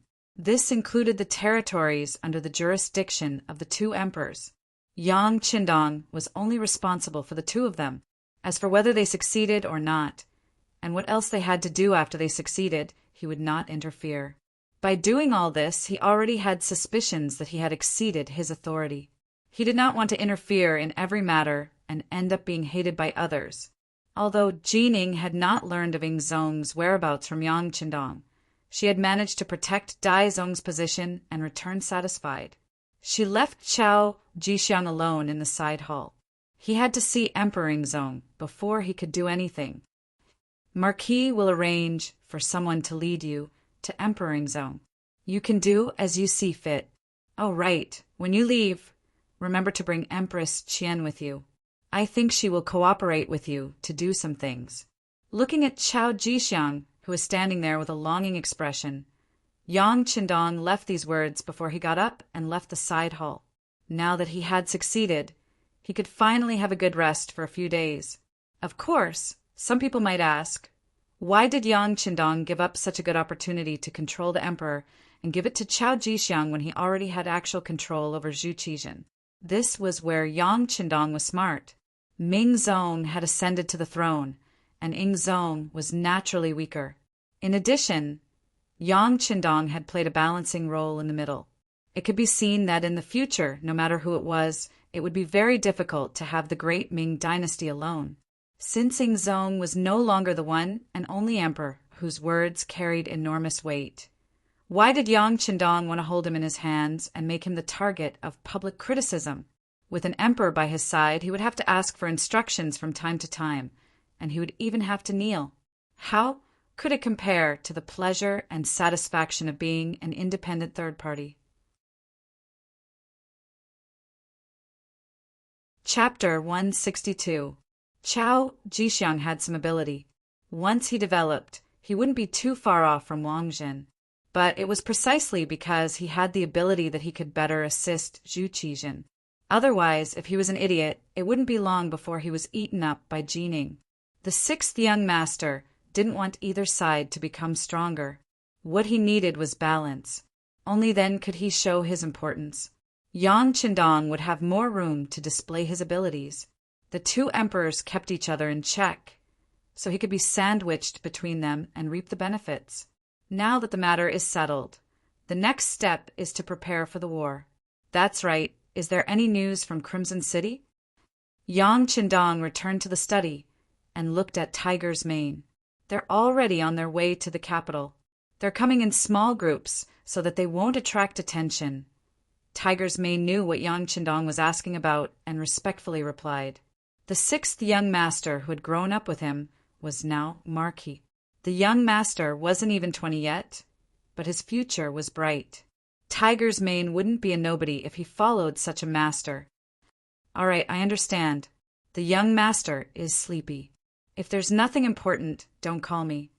Yang Qindong waved his hand and walked toward the bedroom next to the study. Hu Yan, Qiao Yin, and the others had been waiting there for a long time, although they might not be able to do anything with them around. It was still better to be with beauties than with those incomplete eunuchs who only knew how to fight for power. On the road 5 li away from the Yang clan manor, the bustling scene had disappeared. After Jining and Chao Jixiang left, Tang Tong, who had stayed behind, was also taken away. Tang Tong had chosen to leave with Jining. This was Yang Qindong's intention. He didn't keep idle people here.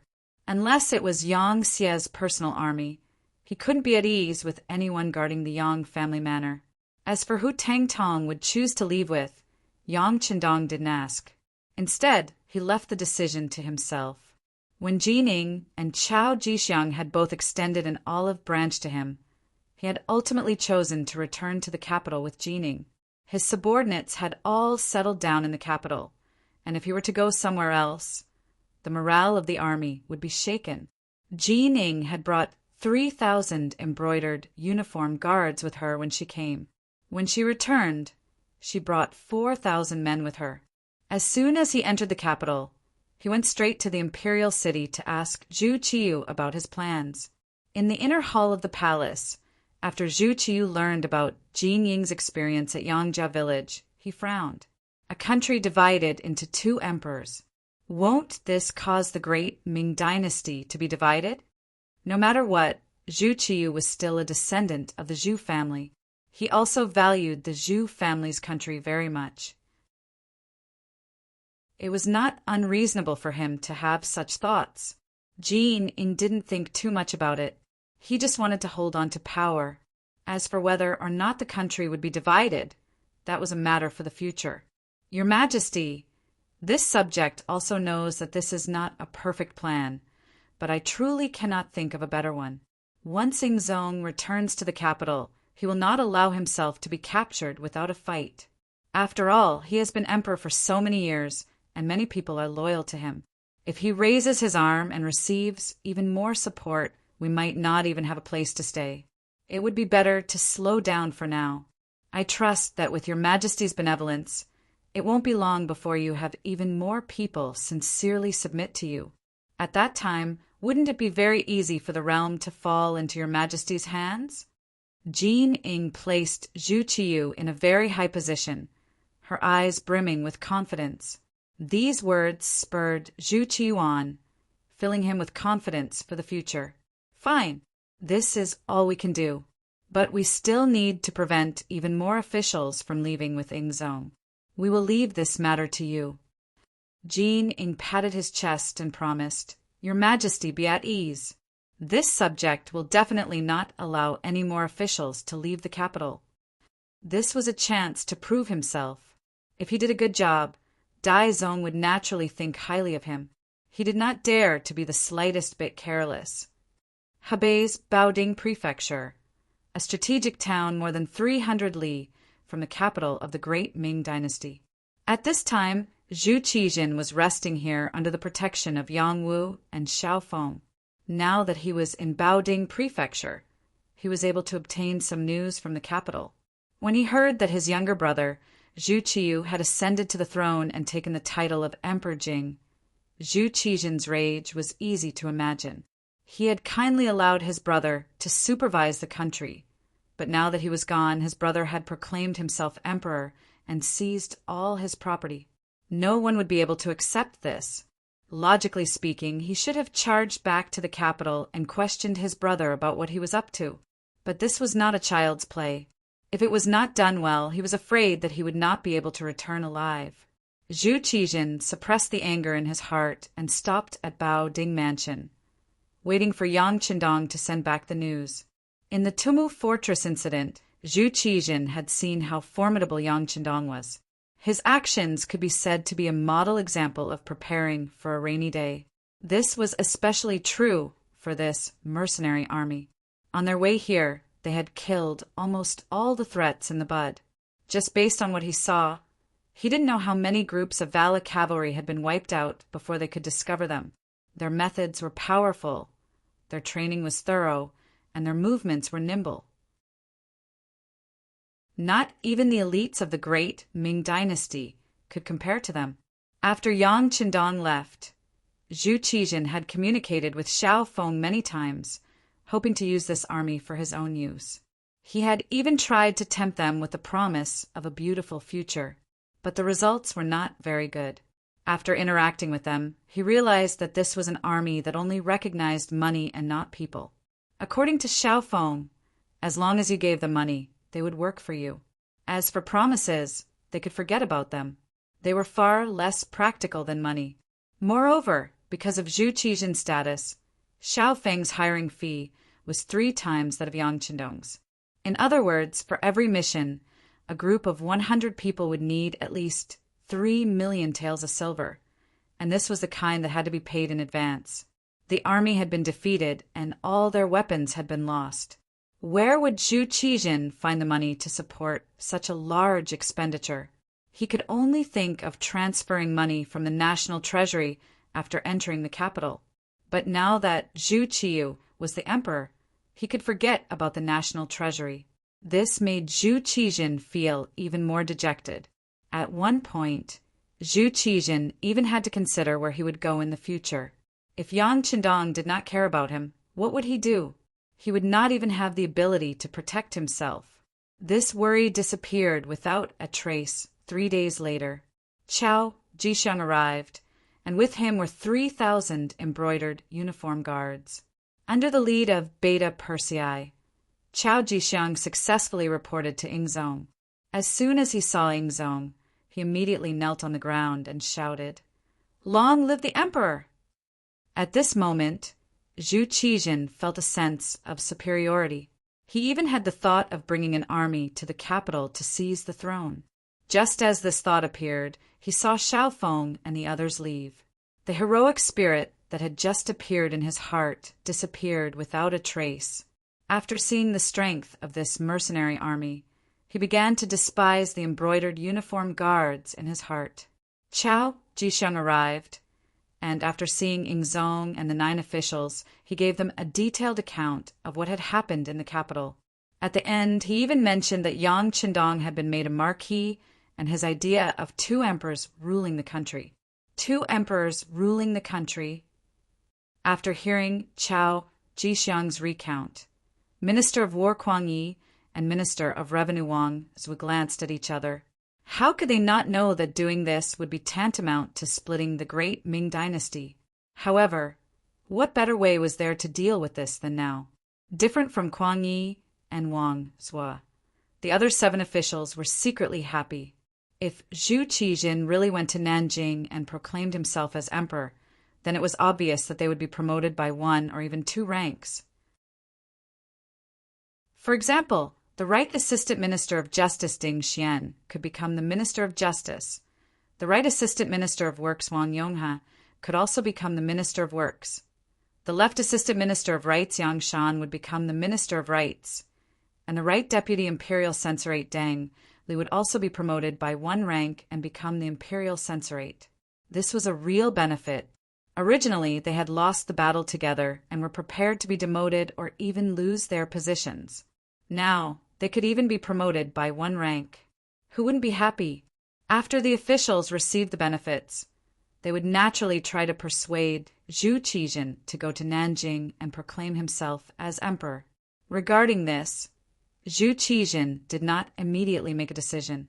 Instead, he said that he needed to think about it.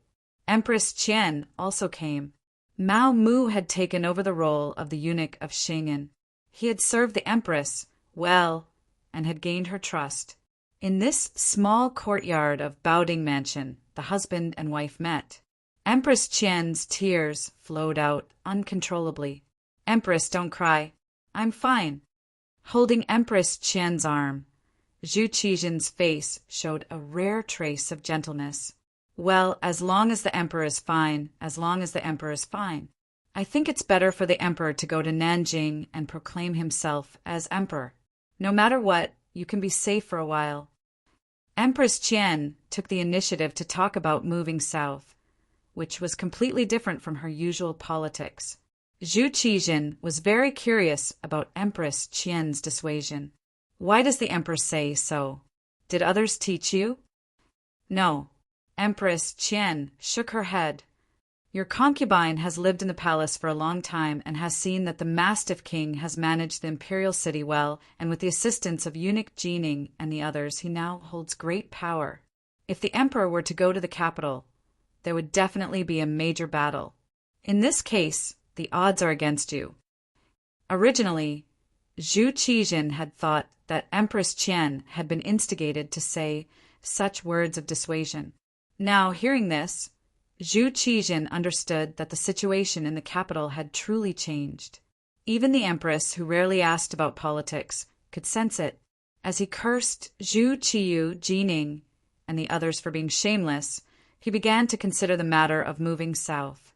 That night, Zhu Qijin appeared in front of Chao Jixiang and the other officials, his face radiant. He said that he agreed to move south, but he could not let the Mastiff King off so easily.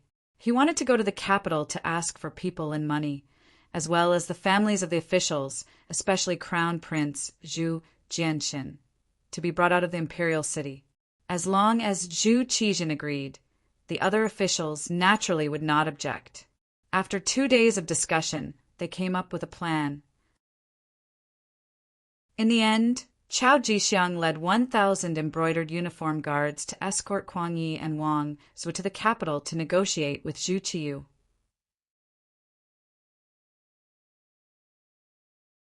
Chapter 163. The Capital. News suddenly emerged that Zhu Qijin did not die on the battlefield. It was only a substitute for Hu Ben that had died. This news was like a gust of wind that had grown wings, quickly reaching the homes of the officials.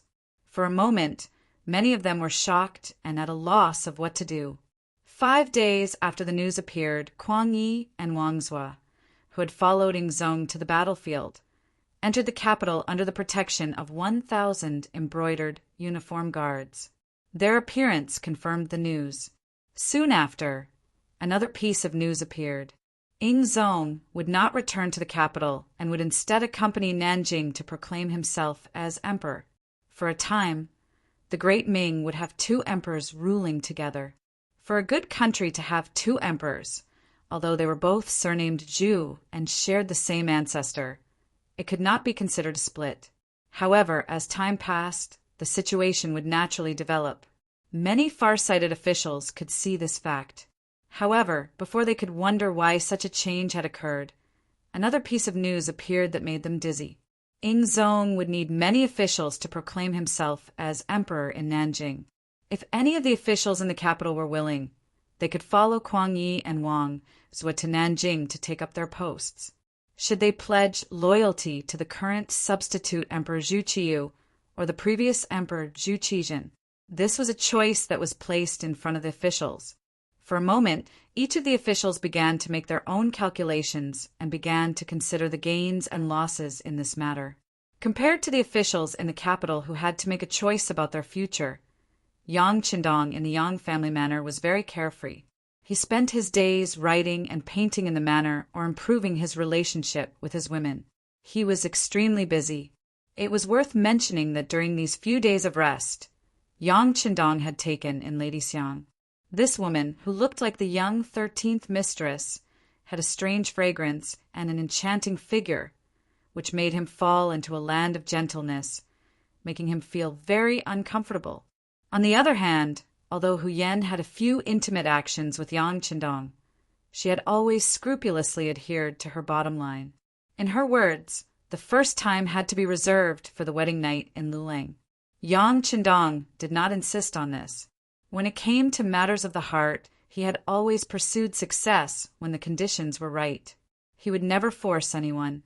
Beta Persei, Yang Wu, and Xiao Feng returned to Yang Manor and set up a tight blockade around the perimeter. Yang Qindong, who had always attached great importance to his own safety, would never allow anyone to have the possibility of threatening his safety. Just like that, the days passed in a seemingly pleasant manner, until a guest suddenly came to visit. Yang Qindong had no choice but to welcome him personally. He even went to the entrance of the manor. It was for no other reason than the fact that the person who had come was the imperial guardian of the embroidered uniform guard, Hu Changning, Hu Yan's father. In terms of official position, Hu Changning could be considered Yang Qindong's subordinate, so he did not need to personally welcome him. But from Hu Yan's point of view, Yang Qindong had to personally welcome him to show his sincerity and politeness. Hu Changning only brought Gao Sheng, a lieutenant. When the two of them successfully arrived at the entrance of Yang Manor, they saw Yang Qindong standing at the entrance. Beside him stood Tiger's Mane and Beta Persei, two servants. Yang Qindong was first conferred the title of Loyal Earl by Ing Zong to thank him for saving his life on the battlefield. Then he was conferred the title of Loyal Marquis by Dai Zong. At the same time, he also held the position of commander of the embroidered uniform guard. If the former was an empty position, then the latter was real power. He was not even 20 years old, yet he had received such an honor.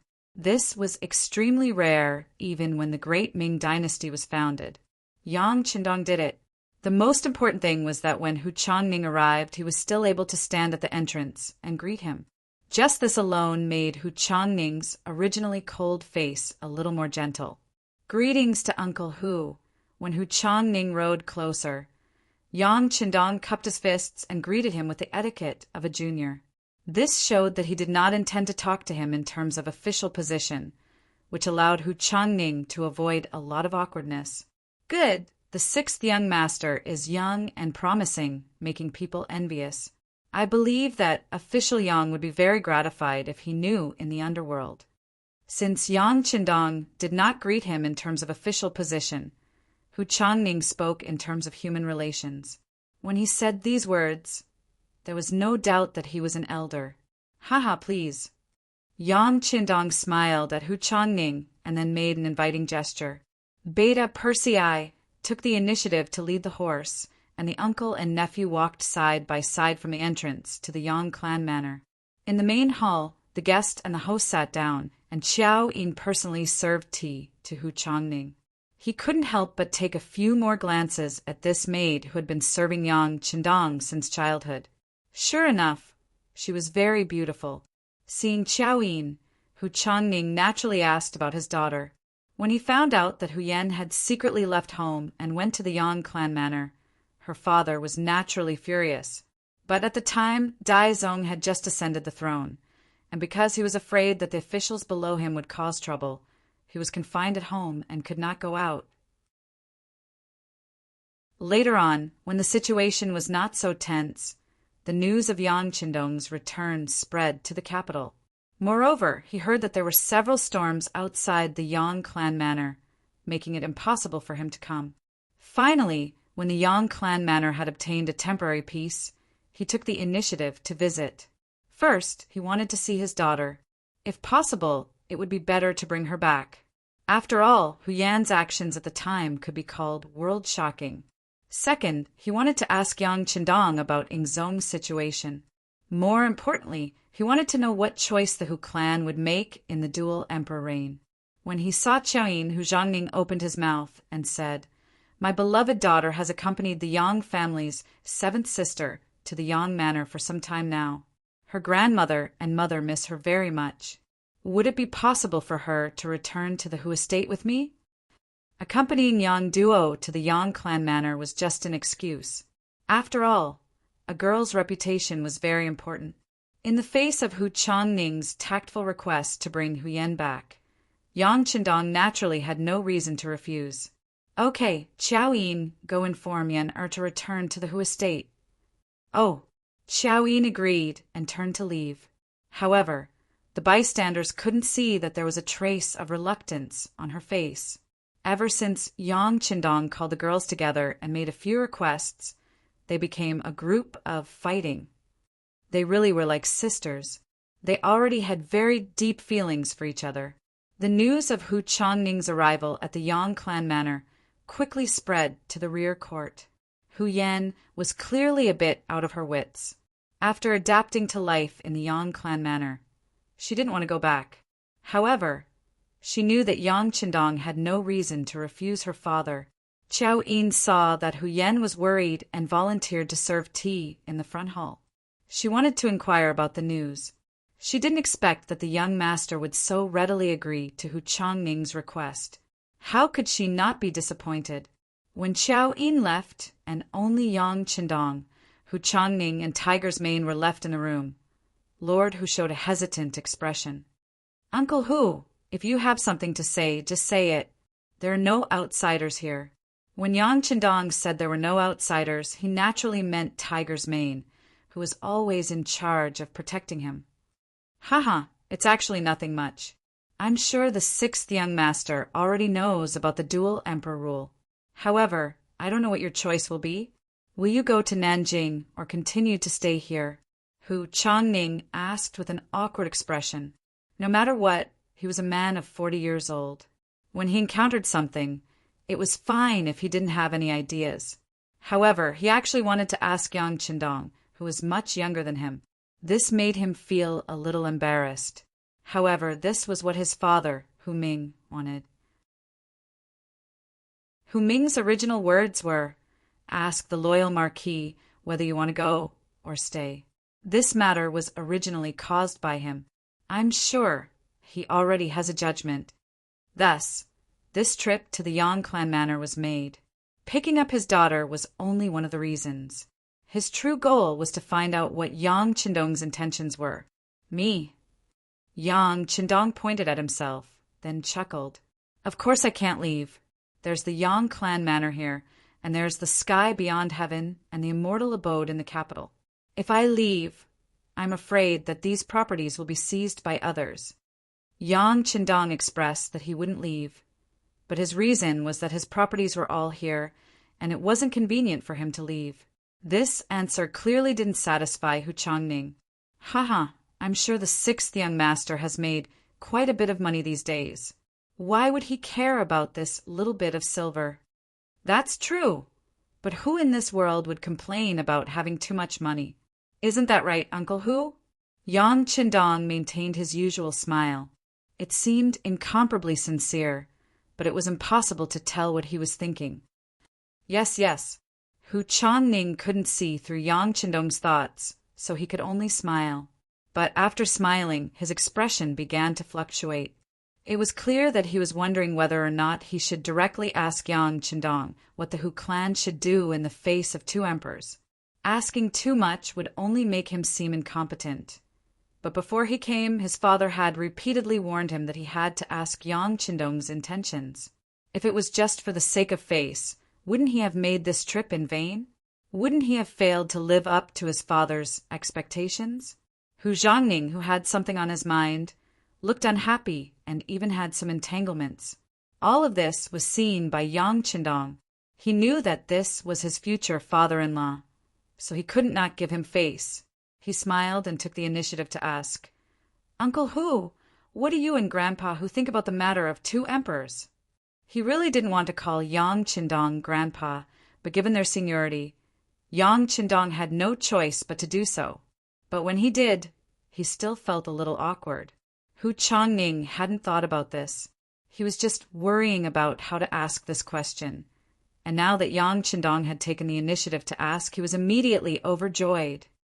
"In truth, I would like to hear honorable nephew's opinion on this matter. I can't speak of an opinion, but if I must, I would like to give Uncle Hu 4 lines of poetry," Yang Qindong said with a smile. Chapter 164. What are the 4 sentences? Hu Zhangning's interest was piqued. Everyone said that Yang Qindong was a genius. Presumably, the following words would not disappoint him. Sure enough, after Yang Qindong pondered for a moment, he slowly opened his mouth and said, "If he is strong, then he is strong. If he is strong, then he is strong. If he is tyrannical, then he is tyrannical. The moon shines over the river." This was the record of the 9 Yang divine art in the heavenly sword and dragon saber. It meant that no matter how strong or fierce the enemy was, one could treat it as a breeze blowing over the mountain. The moon shines over the river. Although it could affect one's body, it could not cause the slightest harm. However, how could one not harm one's body? It meant that in the face of the chaos of the outside world, as long as one stayed strong and worked hard to improve one's abilities in all aspects, one would be unharmed. Ming was originally a capable official and had been the Minister of Rights for many years. It could be said that he had disciples all over the world. His son, Hu Zhangning, had also grown up. With this kind of strength, whether it was following Ingzong or Daizong, there would not be any problems. As long as he stayed within his position, no one could easily touch him. Not to mention, there was also Yang Qindong helping from the side. He would not watch as something happened to the Hu family. In history, even when Ingzong ascended to the throne, until his death, Ming was still firmly seated in the high position of the Minister of Rights. It was not until he was over 80 years old that he resigned from his position after Ingzong succeeded in seizing the family. From this, it could be seen that he was originally an evergreen tree in the bureaucracy. How could anyone move him just because they wanted to? Hu Zhangning did not think so much at this time. He was still repeating the 4 sentences that Yang Qindong said. After pondering over it, a smile slowly appeared on his face. Obviously, he had understood Yang Qindong's meaning. He was warning him that the most important thing was to improve his own strength. As for whether he followed Ingzong or Daizong, he could do it with ease. Many thanks. After understanding everything, Hu Zhangning immediately cupped his fist and bowed to Yang Qindong. Yang Qindong naturally could not accept it. He immediately bowed back. Then the two looked at each other and smiled. After Hu Zhangning got the result he wanted, he left. Hu Yan also left with him. When she left, her eyes were filled with reluctance. Yang Qindong felt very sorry for Hu Yan. Seeing her get into the carriage and about to leave, he suddenly cupped his fists to Hu Zhangning and said, "Uncle Hu, in a moment nephew will send someone to the Hu estate to discuss marriage. Please allow me to marry Yen. Hu Zhongning's expression faltered slightly upon hearing this before a look of elation appeared on his face. Good, good. I'll go back and tell father, mother, and Yenner's mother about this. Thank you for your trouble. Yang Qindong continued to thank him with cupped fists. When he looked towards the carriage, Hu Yan's face was already flushed red. It was impossible to tell if she was happy or excited. Tiger's mane saw everything. He walked up to Yang San and patted him on the shoulder. All right, the more casual young master is with you, the more he doesn't treat you as an outsider. You should be happy. Also, can't you see how busy the young master is? The wedding is near, and the young master has to personally plan and participate in everything. It's a pity that there's not much we can do to help. By the way, when the young master is celebrating, there can be no accidents. If anyone has the intention to cause trouble, there's no need to report it. Just kill them. If there's any responsibility, I'll bear it. Yes, there won't be any mistakes. Don't worry, Chief. When Yang Sen said this, his eyes narrowed, and a cold aura emanated from his body.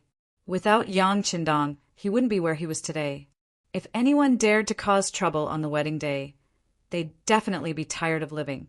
Soon, they'd become a corpse without any warmth.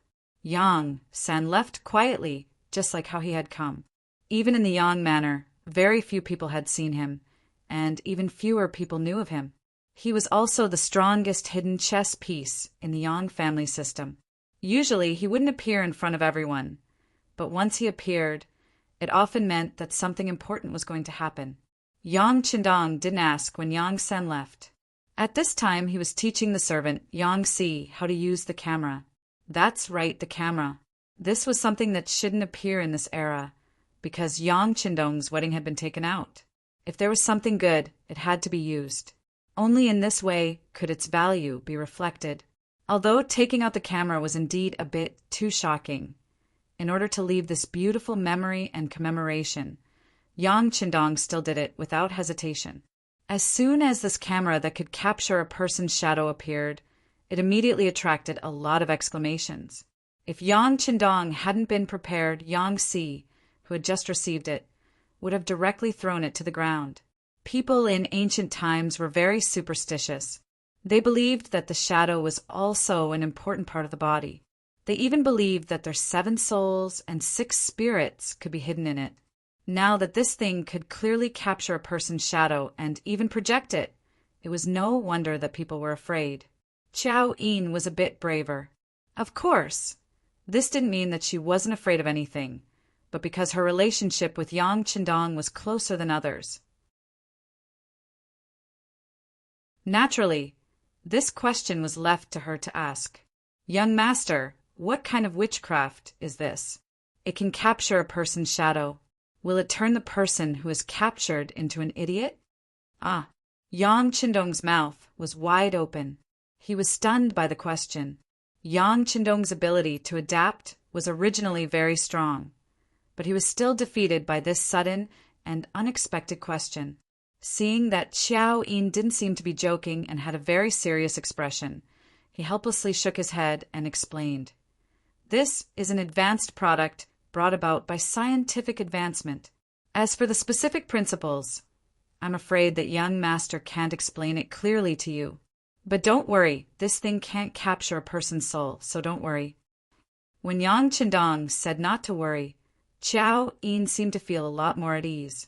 At least she dared to walk in front of the camera, and even dared to make a few poses that she thought were beautiful. But the others didn't have that much courage. Every time Yang Si raised the camera and pointed it at them, there would always be a burst of chaos and shouting. It felt like a machine gun that could kill people. Wherever it aimed, people would fall to the ground. The camera was just a killing machine. In addition, Yang Qindong also took out a lot of new songs. For example, Huafeng's Big Bridal Sedan, Intimate Lover, Full Moon Flower, and the ready-made wedding march that he had prepared beforehand. For this, he took out a set of audio equipment from the big warehouse and charged it up in the big warehouse. He was only waiting for the wedding day to use it. In addition, Yang Qindong also prepared a very luxurious carriage. The wheels were made of soft rubber tires taken from the big warehouse. There were even shock absorbers installed on the carriage to ensure its comfort. The outside of the carriage was filled with all kinds of colored balloons, making it look very beautiful and beautiful. At the same time, he also made a few sets of beautiful wedding dresses according to his own design. These were all custom-made by the Crimson City's clothing factory. The factory's director, Zhou Hua, personally supervised the completion. It was said that when making these new wedding dresses, her daughter, Luan Xiaoyu, who was the Crimson City's publicity team leader, cried because of it. Luan Xiaoyu had reached the age where she knew about feelings. She had long regarded herself as the sixth young master's woman. It was just that because she was still young, she had no chance to be Yang Qindong's wife. Seeing the man she liked was going to marry someone else. How could she not be sad? For this matter, her father Luan Qi, the director of the power plant, and mother Zhou Hua, the director of the clothing factory, talked to her for a long time. They said that a capable person like the sixth young master was destined to have more than one woman. Xiaoyu grew up quickly. When she grew up, she would naturally have the opportunity to become the sixth young master's woman. Moreover, several sets of wedding dresses were taken out, except for one set that was sent to Huyan in the Hu Mansion. The others were taken away by Qiaoyin, Lady Xue, and Lady Xiang. In their words, they were also attending the wedding day. According to Yang Qindong's intention, they were going to be the bridesmaids of the bride, but in fact they were also completing their wedding with sixth young master. In this regard, Yang Qindong acquiesced. In the feudal society, even the emperor only had one empress. It was impossible for him to have several wives at the same time, so it was impossible for him to give them a grand wedding. Therefore, it was a good thing to take this opportunity to hold all of them together. The bride had a wedding dress, and Yang Qindong prepared a suit for himself. The pure white suit was tailor-made, making Yang Qindong look more handsome and sunny. As the groomsmen, Tiger's Mane, Beta Persei, and Yang Wu were dressed in black suits, looking very energetic. As for the several servants, Yang San, as the deputy director of the security bureau and the actual helmsman, naturally had to protect everything in the dark. Yang Lu was responsible for the security on the surface. In this way, the manpower was put to good use. 3 days passed in the blink of an eye. On the 6th day of October, the Yang family manor was already decorated with festive decorations. Colored balls, ribbons, and bright red happy characters were posted everywhere. In front of Yang Xi's camera, amid a burst of firecrackers, the wedding procession set off just as dawn broke. Yang Qindong, dressed in a white suit, was sitting in a special carriage. Beside him were Tiger's Mane and Beta Persei. Yang Wu was in charge of driving the carriage. Under the protection of Yang Lu, Qiu Vi, and Dao Shao, they went to the capital. In the dark, Xiao Feng and Lung Feng were on guard at all times to ensure the safety of the young master. The Hu Mansion in the capital was also decorated with ribbons, giving people a feeling of jubilation. Qiao Yin, Madame Xue, Madame Xiang, and the others had arrived at the Hu Mansion a day in advance to accompany Huyan through the most difficult night before dawn. When the sky brightened, the women began to get busy and put on the new wedding dresses that had never been seen before. On the side of the road leading to the Hu Mansion, there were already embroidered uniform guards standing guard.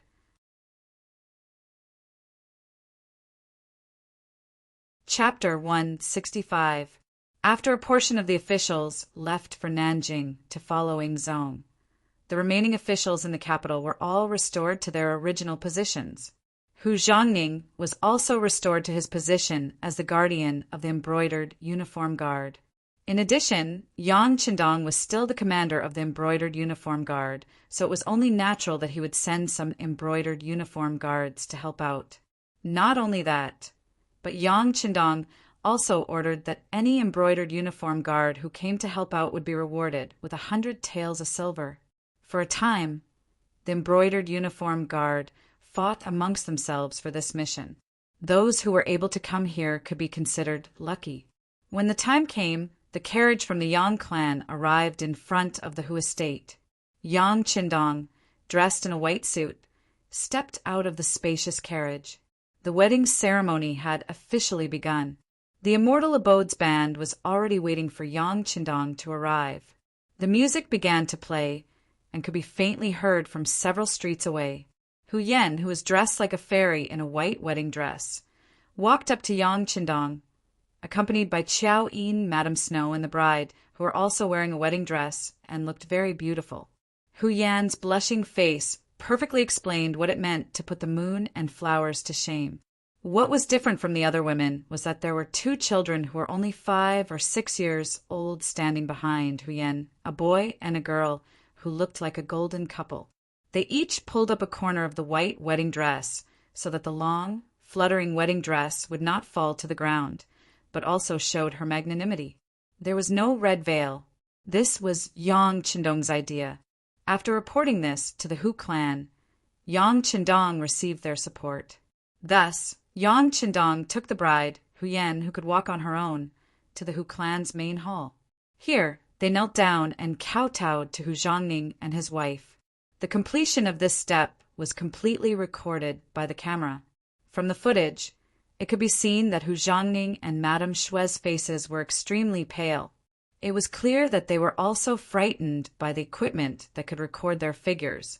After paying his respects to the elders, Yang Qindong carried Hu Yan out of the Hu estate. Along the way, the courtyard was filled with all kinds of gifts that Yang Qindong had given to the Hu clan. There was no need to introduce the types of items. In short, someone had calculated the total value of these items after the event. The total value of these items was over 1 million taels of silver. Just this amount alone was enough to shock countless people. This was one of the most beautiful stories in the capital, because not even the emperor would be willing to part with so many good things. From this matter, it could also be seen that Yang Qindong valued Hu Yan. The inside and outside of the Immortal Abode were already packed with people. In order to congratulate the patriarch on his wedding today, all the diners will have a 50% discount. Even the commoners who didn't come to the Immortal Abode to spend money could still enjoy the delicacies they had prepared. The premise was that the whole family had to come together. At the very least, the couple had to bring a child and bring their own lunch boxes. At that time, all the children who came would receive a delicious little pastry. The news had been released 3 days ago. By morning, the entire street in front of the Immortal Abode was packed with people. As a result, the embroidered uniform guards who were responsible for the security of the area were given a lot more work to do. Fortunately, the people who came to receive the delicacies and pastries were all very well behaved. Some entered and some left, so there wasn't much panic. After leaving the Hu estate, the bridegroom, Yang Qindong, personally drove the carriage. Hu Yan, Qiao Yin, Madame Shui, and Madame Xiang were seated inside. Yang Qindong, who was driving the carriage, sang the bridal sedan in fear. Tiger's Mane and the others, who had long since learned how to sing, sang along loudly. When the sun comes out, I climb the mountain. When I reach the peak, I want to sing. My song floats to my little sister. When she hears my song, she smiles. Yang Qindong's cheerful voice rang out. Sitting in the spacious and comfortable carriage, Hu Yan and the other girls were filled with happiness. As they looked at the brightly colored balloons around the carriage, their faces were brimming with happiness. The carriage passed through the streets of the Immortal Abode. Along the way, one new song after another could be heard. All of them were joyous songs that suited the occasion, and the people who had come along to watch the show all cheered with joy. As they passed through the streets of the Immortal Abode and saw the crowded streets, Hu Yan and the other girls smiled at each other. This was the young master doing a good deed, as well as accumulating good karma. Although he had to spend some money to do so, in the eyes of the girls, the significance of this action was far more profound. The carriage finally left the capital, and under the protection of the embroidered uniform guards, it headed for the Yang clan manor. At this time, there were all sorts of carriages and bridal sedan chairs waiting outside the Yang clan manor. Many officials of the court were waiting here for the bridegroom to arrive. He had only been in the capital for a little more than a year, less than 2 years. However, Yang Qindong had used his own efforts to prove his strength. With money and power, who wouldn't give him this little bit of face? And this wasn't even mentioning the fact that he was marrying the granddaughter of the Minister of Rights, Hu Shao. Under the witness of many honored guests, Yang Qindong took Hu Yan's arm and led her to the main hall of the Yang clan manor, where the 2 principals were already seated. Yang Qindong and his wife were no longer present, so the ones presiding over Yang Qindong's wedding were his big brother Yang Gong and big sister Yang Fei. The entire Yang clan had come to Yang Qindong's wedding, and even his second brother Yang Rang was in the crowd. However, it was clear that his complexion was rather unsightly. He had originally believed that with his 6th brother dead, he, as the second brother, would be able to openly take over the family property. He hadn't expected that Yang Qindong would return, and in such a domineering manner, and even be conferred the title of Valiant Marquis. The affairs of the world were truly unpredictable, and Yang Rang had lost a great deal of face. For Yang Qindong's wedding, he had invited all the members of the Yang clan, including all the important ministers in the capital, but his second brother didn't send anything. This had already proved Yang Qindong's attitude. Even so, Yang Rang still came by himself. He knew that this might be an opportunity to change the relationship between himself and his 6th brother. In the main hall, Yang Gong was on the left and Yang Qindong was on the right, accepting the kneeling ceremony of Hu Yanxing, his new daughter-in-law. Under the insistence of Yang Qindong, they only completed the first bow to heaven and earth, and the second bow to the parents. As for the third step of entering the bridal chamber, it was cancelled. According to Yang Qindong, women didn't just stay at home to take care of their husbands and children. They could also do many other things that they liked to do. This was also called the liberation of women. Since it was liberation, then he would start with his wife. After communicating with Hu Yan in advance, and knowing that she didn't want to enter the bridal chamber so early and wait for a long time, he agreed to her request and allowed her to change into a beautiful qipao. Then she reappeared in front of everyone and toasted the guests with him. When the ceremony reached this point, it was time for the wedding banquet to begin. For the important ministers, the banquet was also a part of their work. There were many things that were difficult to say and difficult to do, but they were often easily done with the passing of a cup. Yang Qindong's wedding gave everyone an opportunity to interact. For a moment, the ministers came and went, and it was very lively. However, this liveliness reached a climax when the bride, Hu Yan, and the 3 other women changed into decent kipeos and appeared. Yang Qindong announced in front of everyone that today was not only the day he married Hu Yan, but also the day he took Qiao Yin, Lady Xue, and Lady Xiang as his concubines. After listening to Yang Qindong's announcement, the 3 women, who were completely unaware before, were so excited that their faces turned red. They originally thought that they were very happy to be able to follow Dong Shuai. With their status, they didn't dare to ask for anything. However, they didn't expect that happiness would come to them so quickly and so suddenly. In response, Hu Yan looked at them with a smile. She wasn't surprised at all. Obviously, she already knew about this news and must have agreed. Otherwise, Yang Qindong wouldn't do such a thing in public. He was marrying his wife and concubines on the same day. Although this kind of thing had happened before, most of the protagonists who did it were extremely desolate. However, no matter how one looked at it, Yang Qindong wasn't someone who was muddle-headed. At this point, the general public thought that it was normal for emperors to have many wives and concubines. They also thought that it was natural, and believed that China's ancient people practiced polygamy. However, this wasn't the case. Many modern people learned about ancient China through media such as movies, or web novels. At the same time, they often defined the social environment and culture of that era through the interpretation of the drama. Therefore, when the dramas performed were like the hotly discussed palace dramas, such as Zhan Huan Zhuan, Rui Zhuan, Yanqi Strategy, and Do You Know It?, the general public would easily take the situation of the emperor and his ministers having many wives and concubines as a matter of course, and believe that the ancient Chinese people practiced polygamy. In fact, what we don't know is that China's marriage model since ancient times was mainly monogamy, and not the stereotypical polygamy and monogamy. The Great Ming Society's archives, number 163, clearly recorded the punishment for those who violated the law. For ordinary people, if they have a wife but still marry her, they will be flogged 90 times and divorced. If they are over 40 years old and have no children, they will be allowed to marry concubines. Violators will be flogged 40 times. However, the rules weren't absolute. Very few people would take concubines. However, those who took concubines were mainly those with high social status. In other words, the higher the status, the more concubines they would take. Therefore, the imperial family naturally had the most concubines, followed by the important officials and the rich. Commoners rarely had the opportunity to take concubines. Therefore, taking concubines was considered a privilege in China's traditional culture.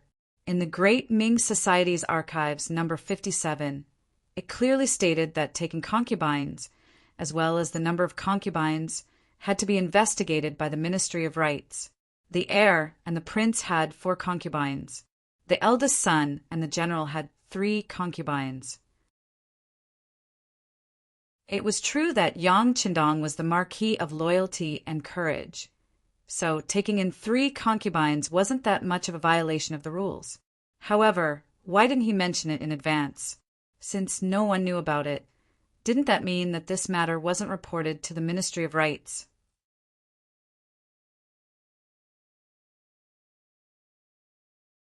Chapter 166.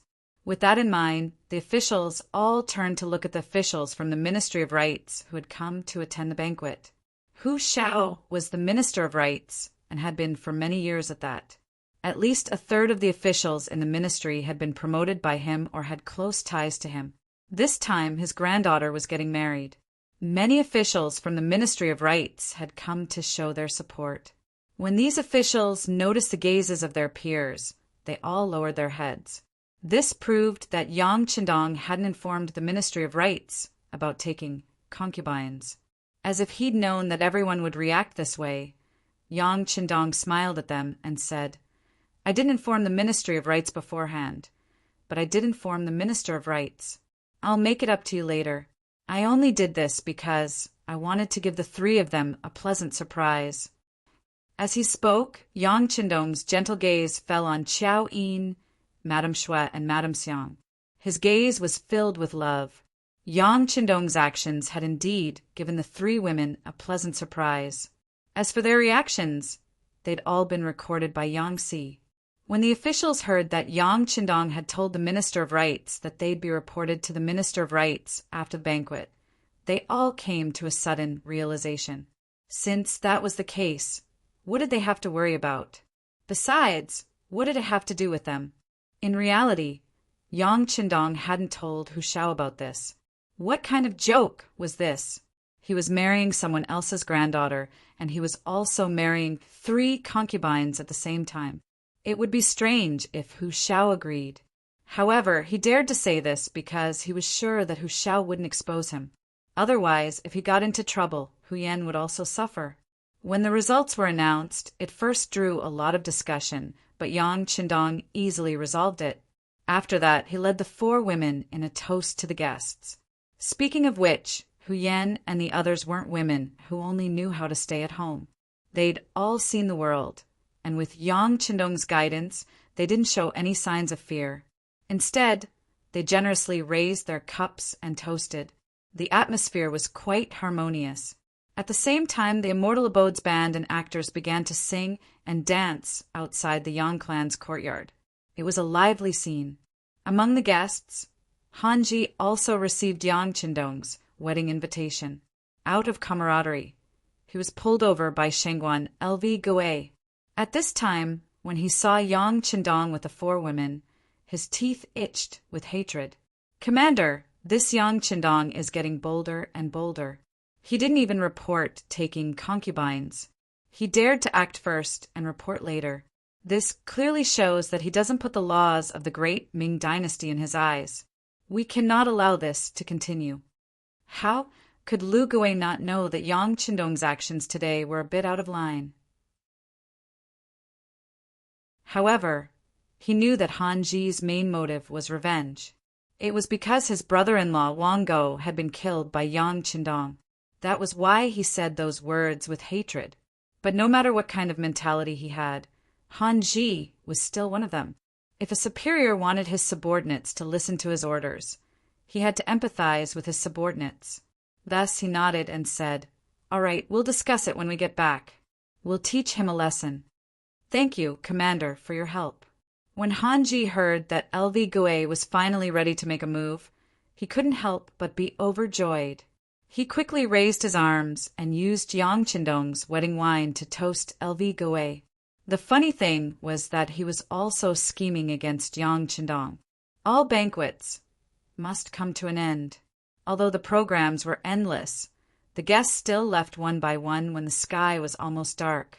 Among them, there was someone who didn't want to leave. That was the second brother, Yang Rang. At noon, Yang Qindong toasted each table. He had more or less spoken to the guests, but he acted as if he didn't see his second brother. Not only that, even his sisters-in-law treated him like air. The facts had already shown that Yang Qindong was very angry with him. Since he had come today, he naturally wanted to use this opportunity to perform well and strive to turn hostility into friendship. "Second brother, let's go. Today is not suitable for doing other things." The eldest brother, Yang Gong, walked in front of Yang Rang with a face full of alcohol. The behavior of his second brother a while ago, even he was extremely unhappy after seeing it. But after all, they were still brothers. He couldn't just watch Yang Rang be unlucky. "Big brother." Seeing Yang Gong walk over, Yang Rang showed an amiable and even fawning smile. "Big brother, you must tell little Six that I did it for the good of the Yang family manor.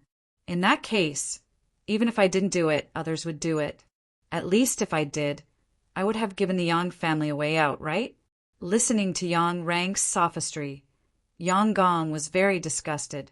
He could say so many reasons for doing bad things. He was really shameless to the extreme. "Okay, let's talk about it later. Let's go first." Yang Gong didn't agree. He just wanted to take his second brother away, so that he wouldn't stay and cause trouble and attract the displeasure of his sixth brother.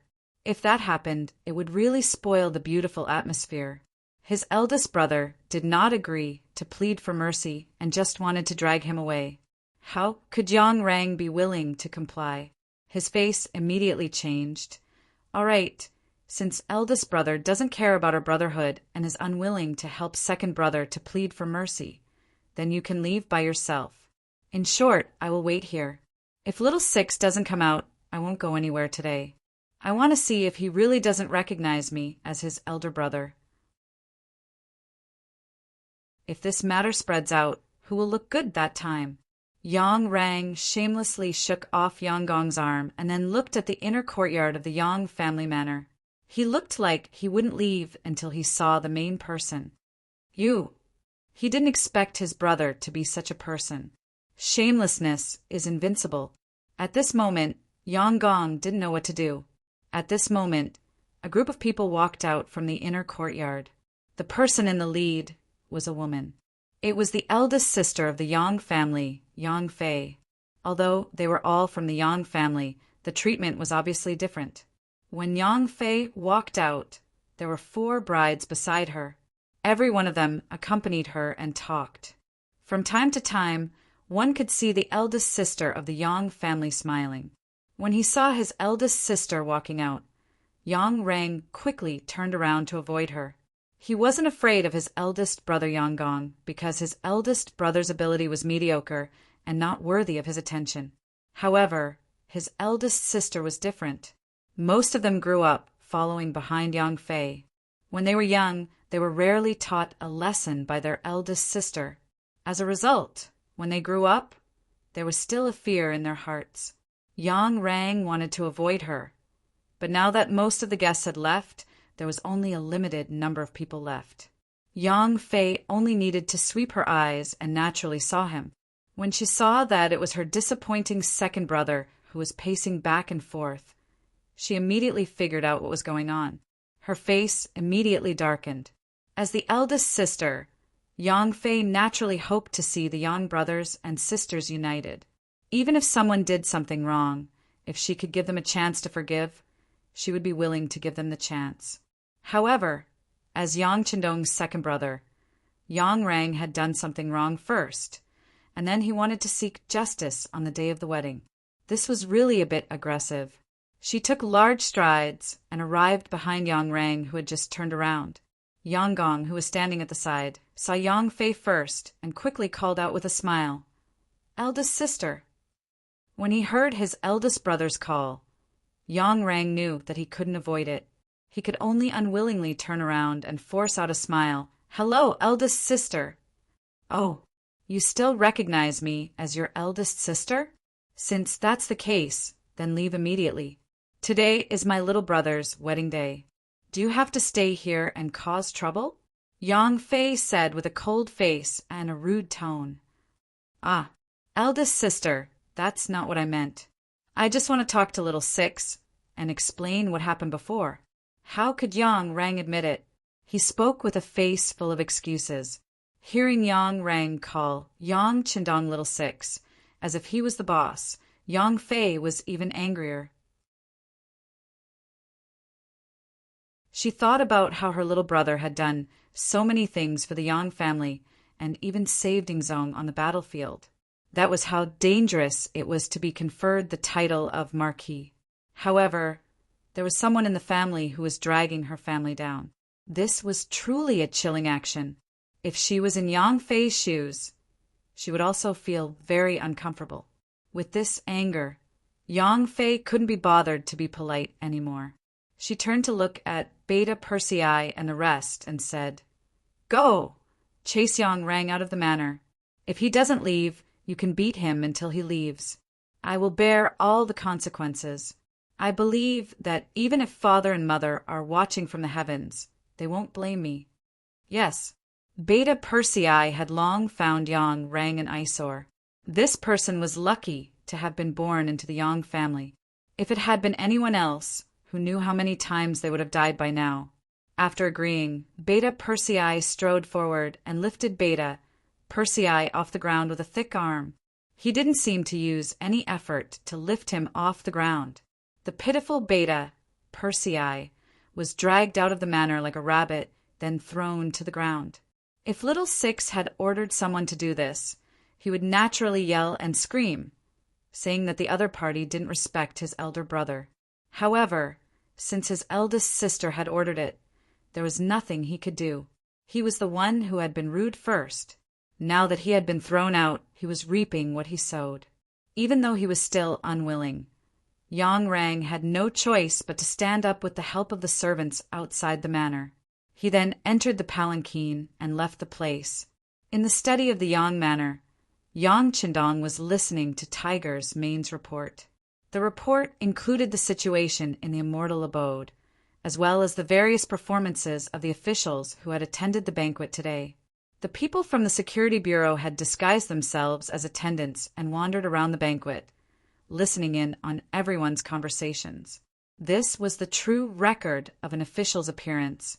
At the very least, through this, Yang Chendong could see who had opinions of him and who were dissatisfied with him. "Young master," the embroidered uniform guard just sent someone to deliver this. They said that, in order to stabilize the situation in the capital, young master is invited to the embroidered uniform guard's office tomorrow morning to discuss political matters. After Tiger's Mane reported the situation at the banquet, he told Yang Chendong the news he had just received.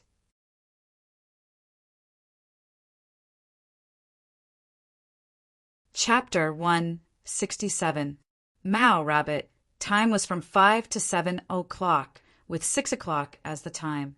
Letting Yang Chendong go to the meeting so early was obviously not to let the bridegroom have a good night's sleep. It was too obvious that he was deliberately making things difficult for Yang Qindong. In this regard, Yang Qindong just responded with a cold snort and then ignored it as if he hadn't heard the news. After dealing with the business, Ming tactfully excused himself. Today was the young master's big day, so he had to be tactful to stay far away from the scene. With no one bothering him anymore, Yang Qindong straightened his clothes and walked towards Huyan's courtyard in the inner courtyard. Tonight, he was going to perform the Duke of Zhou's rites with her. When he thought of this, his footsteps seemed to quicken. In the bridal chamber, Huyan, who had just sent away her elder sister Yang Fei, had returned. After removing her makeup, she changed into a red bridal dress and sat by the bed waiting. At this time, the room was very quiet, and only the sound of Huyan's little heart beating could be heard. Although she had long thought that there would be a day like this, and even looked forward to it, but when she really arrived, she still felt a little nervous. In particular, the servant girl Xiaoqing was nowhere to be found, and no one accompanied her to talk, so the tense atmosphere was even more intense. Creak! The door was pushed open from the outside. Out of instinct, Huyan blurted out, "Is it Xiaoqing?" "What? You don't like Lulang but Xiaoqing?" With a man's magnetic voice, Yang Qindong, who had changed into a loose red robe, stepped in. Seeing that it was Yang Qindong, Huyan's heart beat faster. No. What do you mean by no? Do you like Lulang more or Xiaoqing more?" Yang Qindong knew that she was nervous, but he still teased her, which was also a way to relieve her tension. I like Lulang more." At this time, Huyan's voice was very low. If it weren't for Yang Qindong's good hearing, he probably wouldn't have heard what she was saying. After saying this, she had lowered her head. He didn't need to look to know how red her face was right now. Ha. After seeing the answer he was satisfied with, Yang Qindong strode forward, picked up Huyan, and put her on the bed. At the same time, he waved his sleeve, and all the red candles in the room were extinguished. "I like Yenner too." After a short sentence, a series of rustling sounds could be heard, and then the moon, which was originally hanging in the sky, was now nowhere to be seen. Soon, the entire courtyard was filled with extravagant sounds, 10,000 words omitted. Happy time always passed quickly, and the sky slowly brightened. At the embroidered uniform guard's office, seeing that the time had passed and Yang Qindong still hadn't arrived, Hanji acted as if he had won the lottery. He quickly went to LV Gue, who was sitting there with his eyes closed. "Commander, he didn't come. It seems like he doesn't take your words seriously at all." LV Gue didn't even open his eyes after hearing this. No one knew what he was thinking. His eyeballs kept rolling. According to Han Ji's understanding of LV Gue, he was really angry at this time. It seemed that Yang Qindong wouldn't have a good time. That was the truth. LV Gue still didn't open his eyes, but the words he said made Han Ji feel very relieved. Yang Qindong didn't listen to your orders.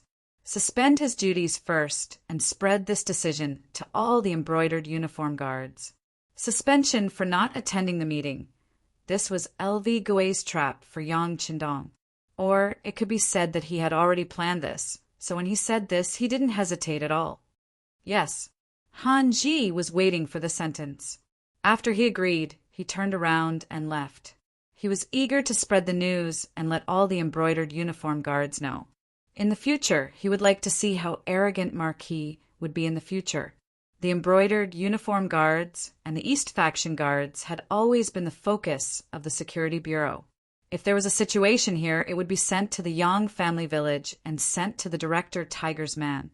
As for when to show it to the young master, it was up to the director to decide whether the situation was serious or not. After tossing and turning for half the night, Huyan fell asleep tired. She vaguely felt that someone was moving beside her. In her mind, she suddenly thought that she was no longer the young lady of the Hu family, but the daughter-in-law of the Yang family. She immediately struggled to get up. "Well, baby, sleep a little more." A woman must have enough sleep. Also, there are not so many rules here.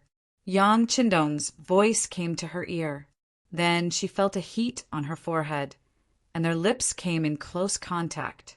After kissing Hu Yan's forehead, Yang Qindong walked out of the bedroom with a face full of energy. After going out, he saw that Shaoqing had already prepared the water and was waiting to serve Hu Yan. He smiled and said, "Don't disturb Yan first. Let her sleep a little longer. Also, inform the cook Yi Qiu'er to immediately make a fresh, nutritious breakfast and send it over when the young lady wakes up." Hearing that Yang Qindong was so concerned about her young lady, Shaoqing's face was full of joy, and she quickly agreed. Yang Qindong strode out of the inner courtyard. From afar, he saw Hu Mang waiting for him with a serious expression on his face. Seeing that Hu Mang's brows were almost knitted together, Yang Qindong approached him and asked, "What's wrong? Did something happen?" "Young master, there's a small matter. The embroidered uniform guards just sent a message saying that you didn't come to the meeting. Lu Gui and the others suspended your position in the embroidered uniform guards." Tiger's man's voice became heavier as he spoke. Obviously, he had a lot of opinions about this matter. Someone dared to make trouble for the young master. With his character, it was best to kill and teach them a good lesson. Suspended? That's fine. Since it's like this young master can have a good rest as a newlywed. Yang Qindong didn't care after hearing this. It was just a position in the embroidered uniform guards. He really didn't care about it. Moreover, something big was about to happen. Lu Gui's actions were just smashing his own foot with a rock. "Let's go for a jog." Not taking this information seriously, Yang Qindong smiled at Tiger's man and started his morning jog. Tiger's man was happy that the young master's mood wasn't affected by this. He was worried that the young master would be angered, but now it seemed that he worried too much. The young master's mind was as broad as the sea. The news that the valiant Marquis Yang Qindong's position in the embroidered uniform guards was suspended spread like a gust of wind to the ears of all the officials in the capital. Some of the older officials who believed that they had seen and experienced many things couldn't help but sigh. As expected, an official couldn't be too high profile.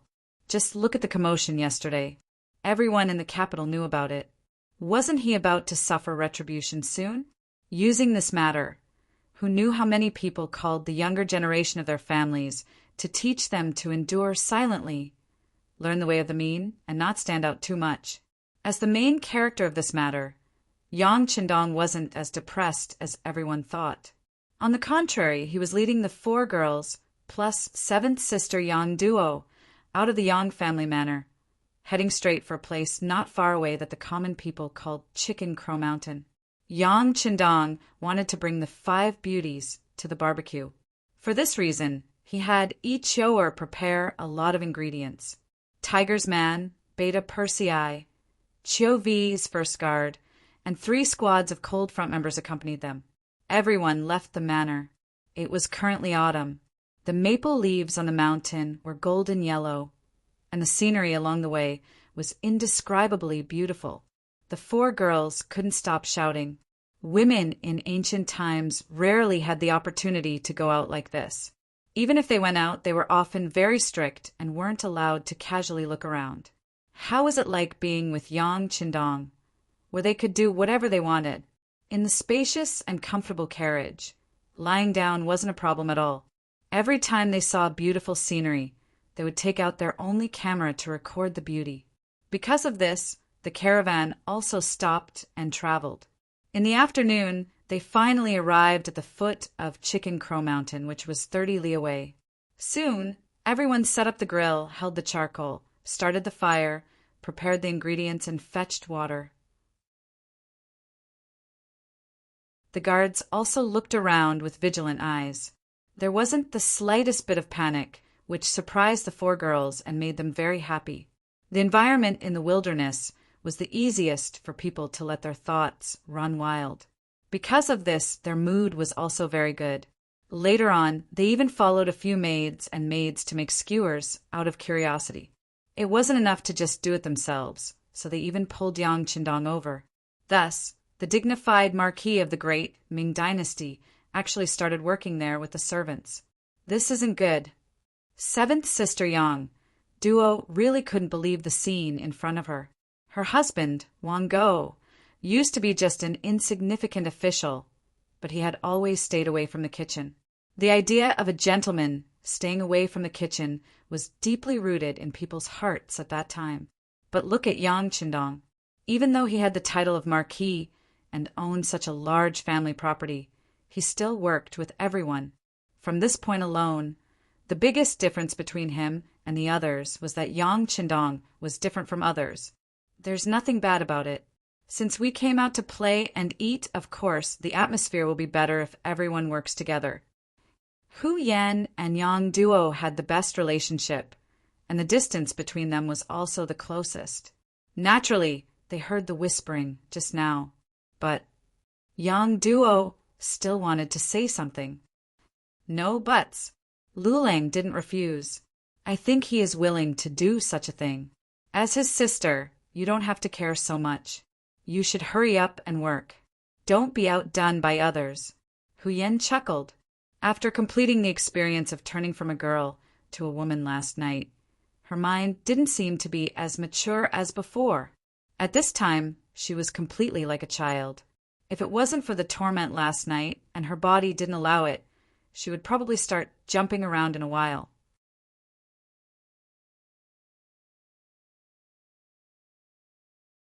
Chapter 168. Yang Duo's doubts were quickly led astray by Hu Yan. In just a short while, not only did she not let her sixth brother Yang Qindong rest, she even took out a portion of the tasks in front of her and placed them in front of him. In her words, it was called "capable people do more work." When Yang Qindong was a soldier in his previous life, he did everything very quickly. Naturally, the speed at which he worked was not something these young ladies could compare to. With Yang Duo taking the lead, Hu Yan quickly placed her own skewers in front of Yang Qindong. Not only that, she also brought Qiao Yin, Lady Xue, and Lady Xiang's skewers over. Qiao Yin and the other two naturally did not dare to mess around like Hu Yan. They could only look at Yang Qindong with an awkward and slightly nervous expression. You guys are too much of a bully. Looking at the mountain of skewers in front of him, Yang Qindong showed a helpless expression, causing the women to laugh out loud. Even Tiger's Main's wife, Feng, and Yang Xi's wife, Mu Lily, could not help but cover their mouths and chuckle. At that moment, the two women were greeted by their husbands' stern gaze. What the young master did with his wives was considered a pleasure in the boudoir. Outsiders were absolutely not allowed to comment on anything. Tiger's Mane and Yang Xi had been with Yang Qindong for a long time, so they naturally understood this principle. After being glared at, the two women curled their lips and looked as if they were not afraid. However, they turned around and busied themselves with their work. Obviously, they were not afraid of their husband, but they knew that they had to give face at the right time. This way, they could live a happy life. Looking at Yang Qindong, in the face of the work that was completely beyond one person's ability, he waved his hand and called Tiger's Mane, Beta Persei, and Yang Xi over. Put it on. I'll leave this work to the three of you. Ah, young master, this. Tiger's Mane and the other two looked troubled. If they were asked to charge and break through enemy lines, they would definitely not object. However, when it came to this kind of work, the three of them were really a little embarrassed and unhappy. What is this? The young master asked you to do something, and you're still making excuses? Let me tell you, this job is going to be done by the three of you. You have to finish it. Also, spread the news to Crimson City. Let them train a female army. The number doesn't need to be too big. Just about 200 people will be enough. In the future, it's better to let them protect Madam. Also, it's better to let them do the delicate work. Yang Qindong sighed. He didn't want a group of men to protect his women. It would be inconvenient. It was better to prepare and train some female soldiers in advance. That's a good idea, good idea. I've long heard from Xiao Feng that there are many girls in Crimson City who want to become soldiers, but other than entering the propaganda team, there doesn't seem to be a better opportunity. Now that we have a female army, the problem will be solved. Beta Persei laughed foolishly. Oh, what problem has been solved? Is it your marriage? Tiger's Mane laughed after hearing this. Among the few of them, Tiger's Mane and Yang Xi's personal problems had been solved. Only Beta Persei had not made any progress in this regard. It was no wonder that Tiger's Mane said this. No. The burly Beta Persei blushed when Tiger's Mane said this. He wanted to argue about something. However, when Yang Qindong saw this, he smiled and said, Tiger's Mane is right. Beta Persei, you're already 20 years old. It's time for you to find a wife. Work is important, marriage is also important, and carrying on the family line is even more important. Since Yang Qindong said this, Beta Persei could not refute. He could only lower his head and agree. However, anyone could see that he was really uncomfortable holding it in. He wanted to find a chance to learn from Tiger's Mane. They skewered the meat and started to roast it. The sky gradually darkened. Fortunately, Lung Feng had already prepared dry wood. He set them together and lit them up. As a result, a huge bonfire was formed. When the bonfire was lit, the flames burned fiercely. A sense of warmth instantly spread throughout everyone's body. Bonfire, the fragrance of meat, good wine, beautiful women. When all of this was put together, it formed a very beautiful picture.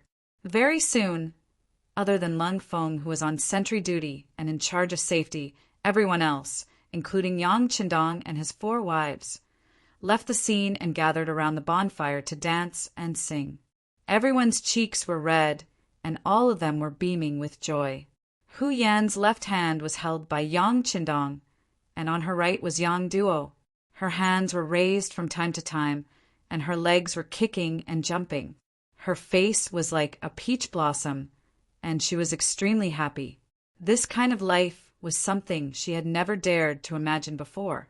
It was so unrestrained, free, and even freewheeling, and it seemed that her future life could be accompanied by this. How could it not make people yearn for it and feel relaxed and happy? They did not know how long they had been dancing and singing. They drank a lot of wine, and under Dong Shuai's intentional or unintentional actions, Hu Yan was a little drunk. It was already very late. When everyone was tired, Hu Yan felt her body being lifted into the air. She was carried onto Yang Qindong's back, and they entered a spacious and sturdy tent that had already been set up. Hu Yan knew that beautiful things like last night would happen again. Just when she was feeling shy, Yang Qindong had gone out and walked in again. This time, he was holding Xiao Yin in his arms. Ah!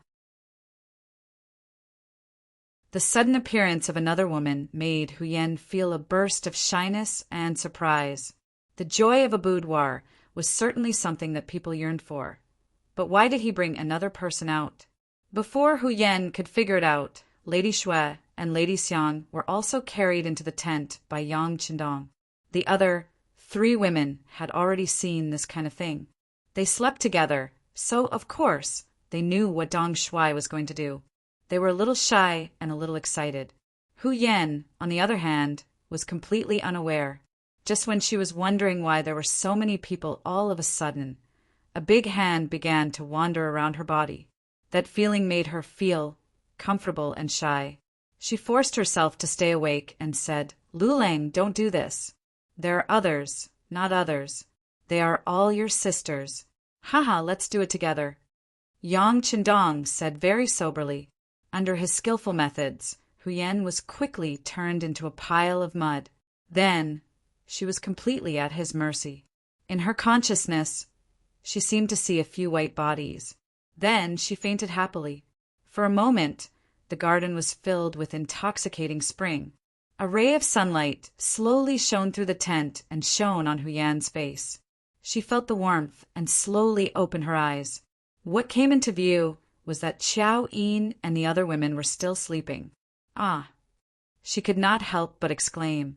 Her mind instantly recalled some of the things that happened last night. Since she was young, she had never been taught such words and thoughts in her education. For a moment, she could not believe that something like this would happen to her. Chiao Yin, Lady Xue, and Lady Xiang had already woken up. After all, it was not the first time they had done this. Their physical recovery was naturally much better than Huyan's. It was only because they did not know how to face it that they pretended to be asleep. However, after this scream, they could no longer pretend. They opened their eyes one by one and saw Huyan's tears flowing down the corners of her eyes. Huyan's crying made the other 3 women panic. They quickly came forward to comfort her and took the blame, saying that it was all their fault. No, you are not wrong. It's all his fault. I can't accept this. Huyan didn't want to be estranged from her sisters as soon as she came here. Although she was the official wife, she had never thought about how to rely on such an identity to bully others. Please don't blame Sir. I'm sure Big Sister doesn't know that Sir is especially good in that aspect. None of us can satisfy him. Chiao Yin hated it when people talked bad about Yang Qindong. Even if the person who spoke was Huyan, she was still unhappy. Yes, second sister is right. Sir is indeed very good in that aspect. It's not something we can handle alone. Lady Xue hurriedly said to Chiao Yin, Sir is working hard outside for our happiness. There are many things he needs to consider. We're just serving him. If we can't satisfy him in this aspect, then aren't we too useless? Among the women, Lady Xiang, who became Yang Qindong's woman one step ahead of Huyan, also expressed her attitude. They did not know when it started, or maybe it was yesterday, but they had automatically made a list. Huyan was Yang Qindong's first wife, so she was naturally the eldest sister. Chiao Yin had been with Yang Qindong the longest, so she was naturally the second sister. Lady Xue was the third sister, and Lady Xiang was the fourth sister. As for whether there would be a fifth sister after that, it was already set in stone. Chiao Yin had said that there was a girl named Luan Xiaoyu in their hometown who also liked Yang Qindong very much. Yang Qindong also liked her, but because she was too young, they still had to wait. If there was a fifth sister, then who knew if there would be a sixth sister and a seventh sister? However, seeing that Yang Qindong was so young and had such a big family business, it was not surprising that there would be sisters joining him. Huyan didn't expect that she would immediately be met with the common resistance of her 3 younger sisters when she said Yang Qindong's fault in a fit of pique. She quickly changed her words and said, I don't mean to blame him. It's because things came too suddenly and I can't accept it, so it's normal that you can't accept it. I don't blame Big Sister for having such thoughts. However, from now on, we sisters will not forgive anyone who says anything bad about Sir, especially Big Sister. You must set an example for us. Chiao Yin said this with a rare serious expression. In her heart, Yang Qindong was the sky, the earth, and her everything.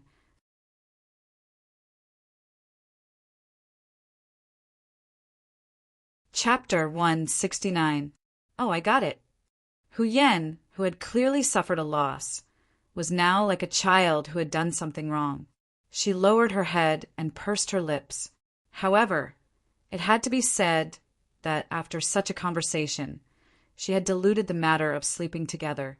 She, who had been persuaded, had also begun to consider Yang Qindong. At the foot of Chicken Crow Mountain, Yang Qindong had just returned from his morning run when he was stopped by seventh sister, Yang Duo. What's the matter, seventh sister? Did someone bully you? Yang Qindong pretended to be angry when he saw the anger in Yang Duo's eyes. Her eyes weren't eyes, and her nose wasn't nose. But in reality, he knew very well what seventh sister was here for and what she wanted to say. Sixth brother, aren't you going too far? I heard that last night you... What happened last night? Did seventh sister not rest well? If so, go back and have a good rest now. If you want to go back to the Yang family village, I can send someone to send you back now. As for other things, Let's not talk about them. Yang Qindong saw that the other party was bluntly talking about what happened last night and seemed to want to interfere in his family matters. Yang Qindong used words to block her.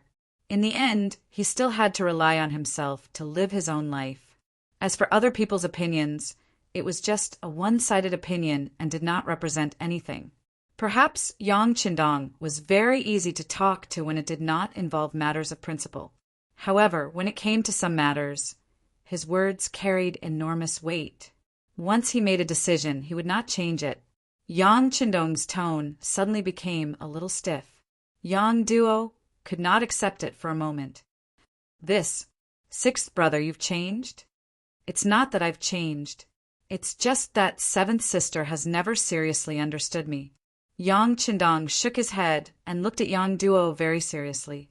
They were family and had a blood relationship, so he would not watch anyone bully his seventh sister. However, this was not a reason for the other party to interfere in his life. With just one sentence, Yang Duo suddenly became speechless. Yes, she really did not understand Yang Qindong. Ever since her youngest brother had appeared in the capital, she had always been surprised by his appearance. Some matters seemed reckless, but they ended with a cause and effect. Some matters seemed unsolvable, but as long as sixth brother made a move, he would always be able to grasp the crux of the matter and solve it in one step. As a woman, she was only judging from her own point of view. But was her point of view really correct?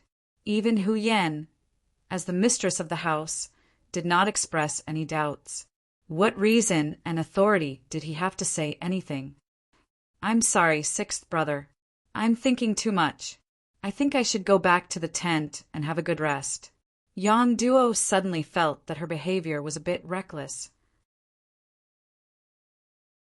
For a moment, she wanted to find a quiet place to think about it. After saying this, Yang Duo turned around and left. This time, Yang Qindong didn't stop him. He knew that there were some things that he had to figure out himself. Seventh sister, who had already experienced a failed marriage, was most afraid of being hurt in this aspect. Speaking of which, she reminded her out of kindness. However, Yang Duo forgot one thing. Yang Qindong was not long ago. After Yang Duo left, Yang Qindong strode back into the tent. After what had happened to seventh sister, he was even prepared to be scolded by Hu Yan. This was his woman, and he should love her.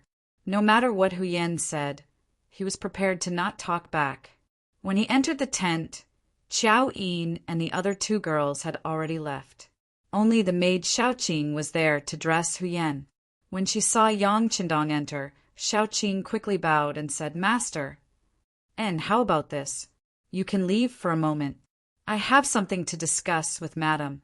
Yang Qindong smiled and nodded to Xiaoqing.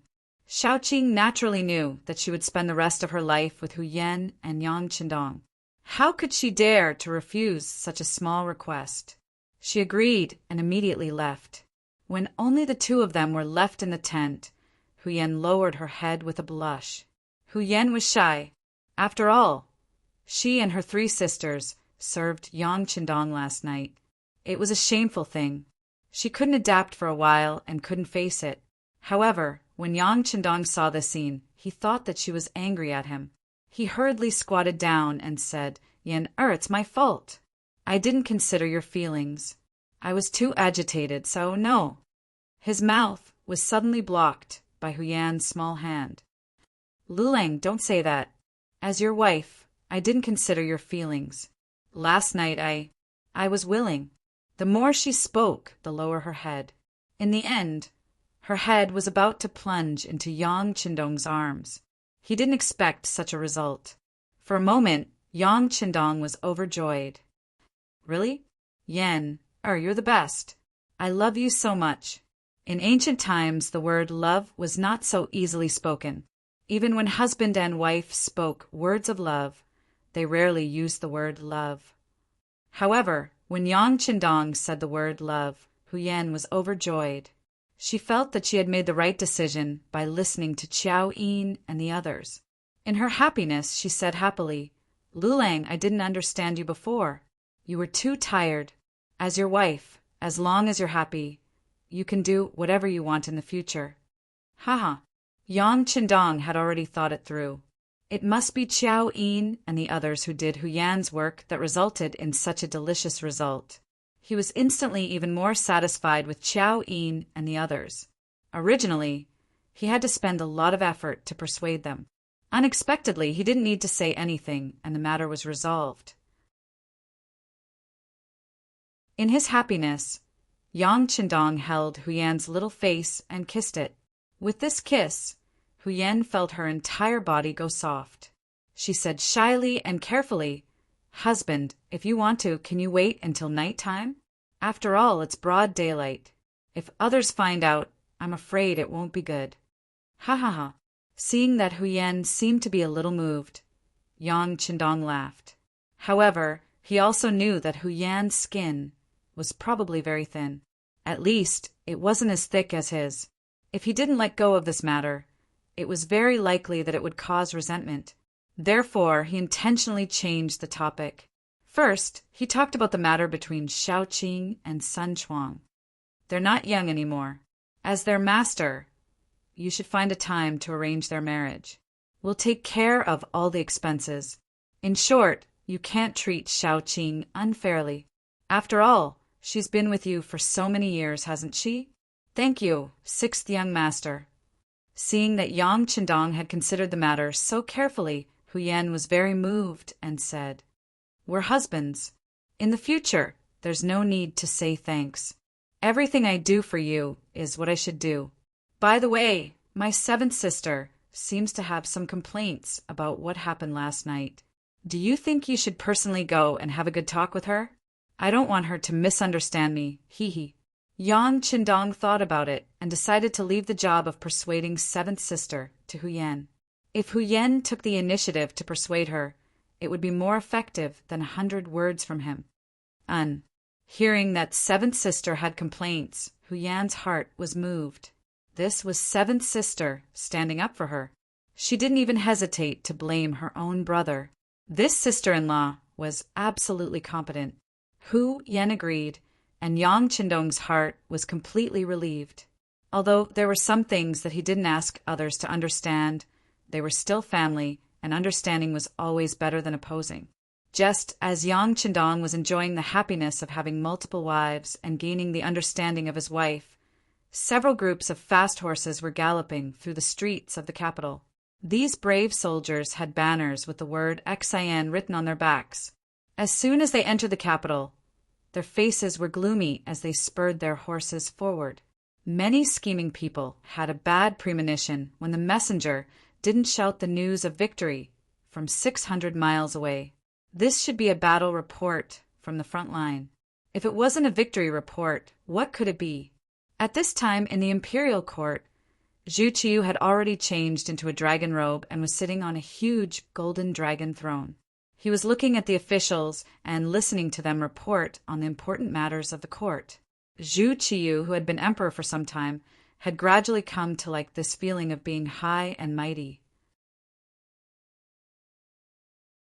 Although he didn't have complete power and had the final say, he had basically controlled the situation. Out of the 6 ministries, 2 of the ministers had been replaced by his favored candidates, Minister of Revenue Jin Lian and Minister of War Ming. These 2 had replaced Wang Zhuo and Kuang Yi, who had followed Emperor Ying to Nanjing. These 2 new ministers were very grateful to Zhu Qiyu for his favor. Naturally, if this substitute emperor had any requests, they would do their best to satisfy them. Of the 6 ministries, the Minister of Works, Shipu, had always been a fence-sitter. When Wang Zhen had been present, he had often tried to curry favor with him. Now that Jining had become a head eunuch, he had long since leaned over. In this way, he could also be considered a member of the substitute emperor's faction. Out of the 6 divisions, 3 of them were on her side. Zhu Qiyu felt even more satisfied. Zhu Qiyu had come to court in a happy mood, intending to show off his skills and compete with Zhu Qijin in governing the country. However, all of this ambition was shattered when a messenger ran into the imperial court to deliver an urgent military report. Report important military intelligence from the front line. As soon as the messenger entered the main hall, he knelt on the ground with a thud. It could be seen that he had been running nonstop all this time, so much so that he was a little exhausted. Speak. Hearing that it was a military report from the front line, Zhu Qiyu straightened his body and looked at the soldier with a face full of expectation. Your Majesty, Admiral Shiheng was ambushed by Walla's army. The army suffered heavy losses, but Admiral broke out of the encirclement and is resisting the enemy cavalry's advance. Please let me report this to Your Majesty first and ask for reinforcements to be sent. Prepare for a big battle. After the messenger finished speaking in one breath, he felt his vision blur and then fainted from exhaustion.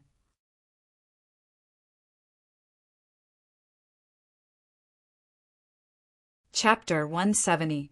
Quickly, carry him away and treat him. Ming stood at Zhu Qiyu's side, looking at the unconscious soldiers as she spoke to the human soldiers outside the imperial court.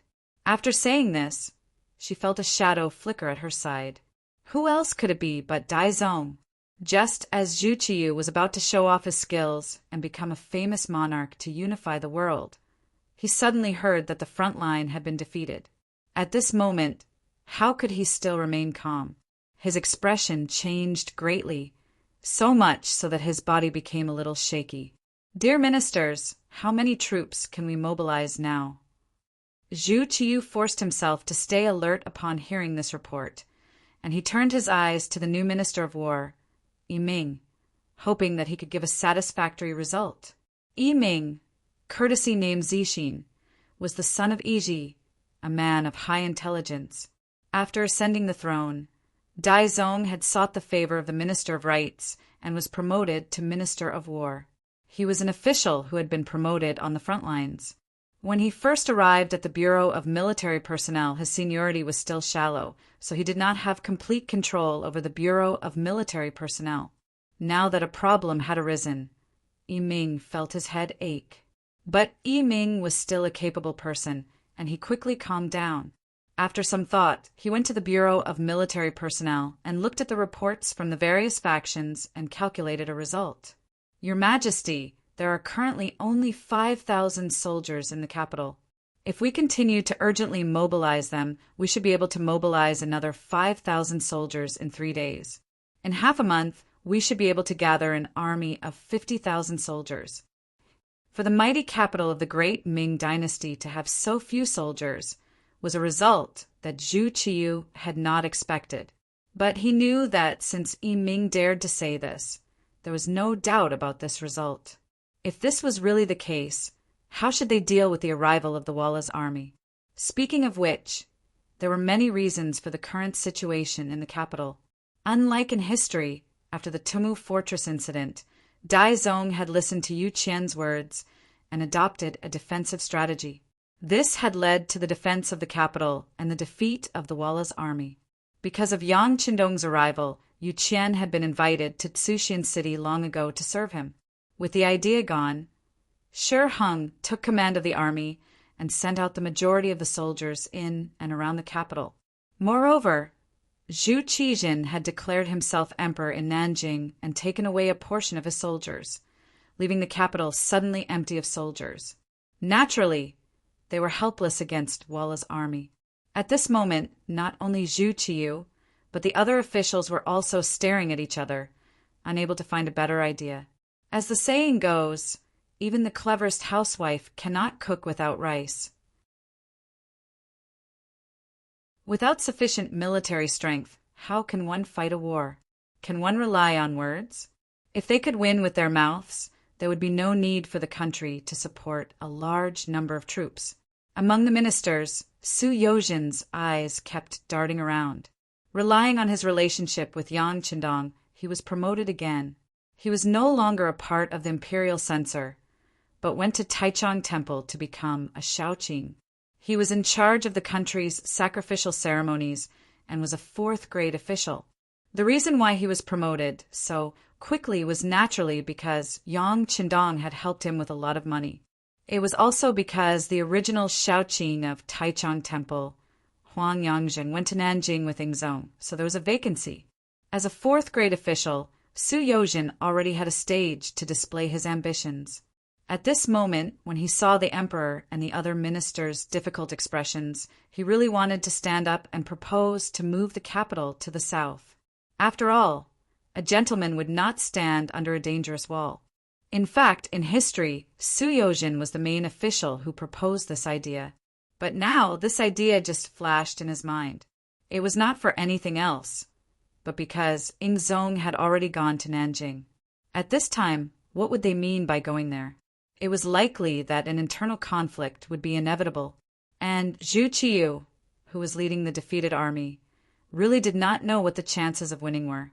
Unable to bring up the matter of moving the capital to the south, Su Yozhen's eyes darted around as he thought of another feasible idea.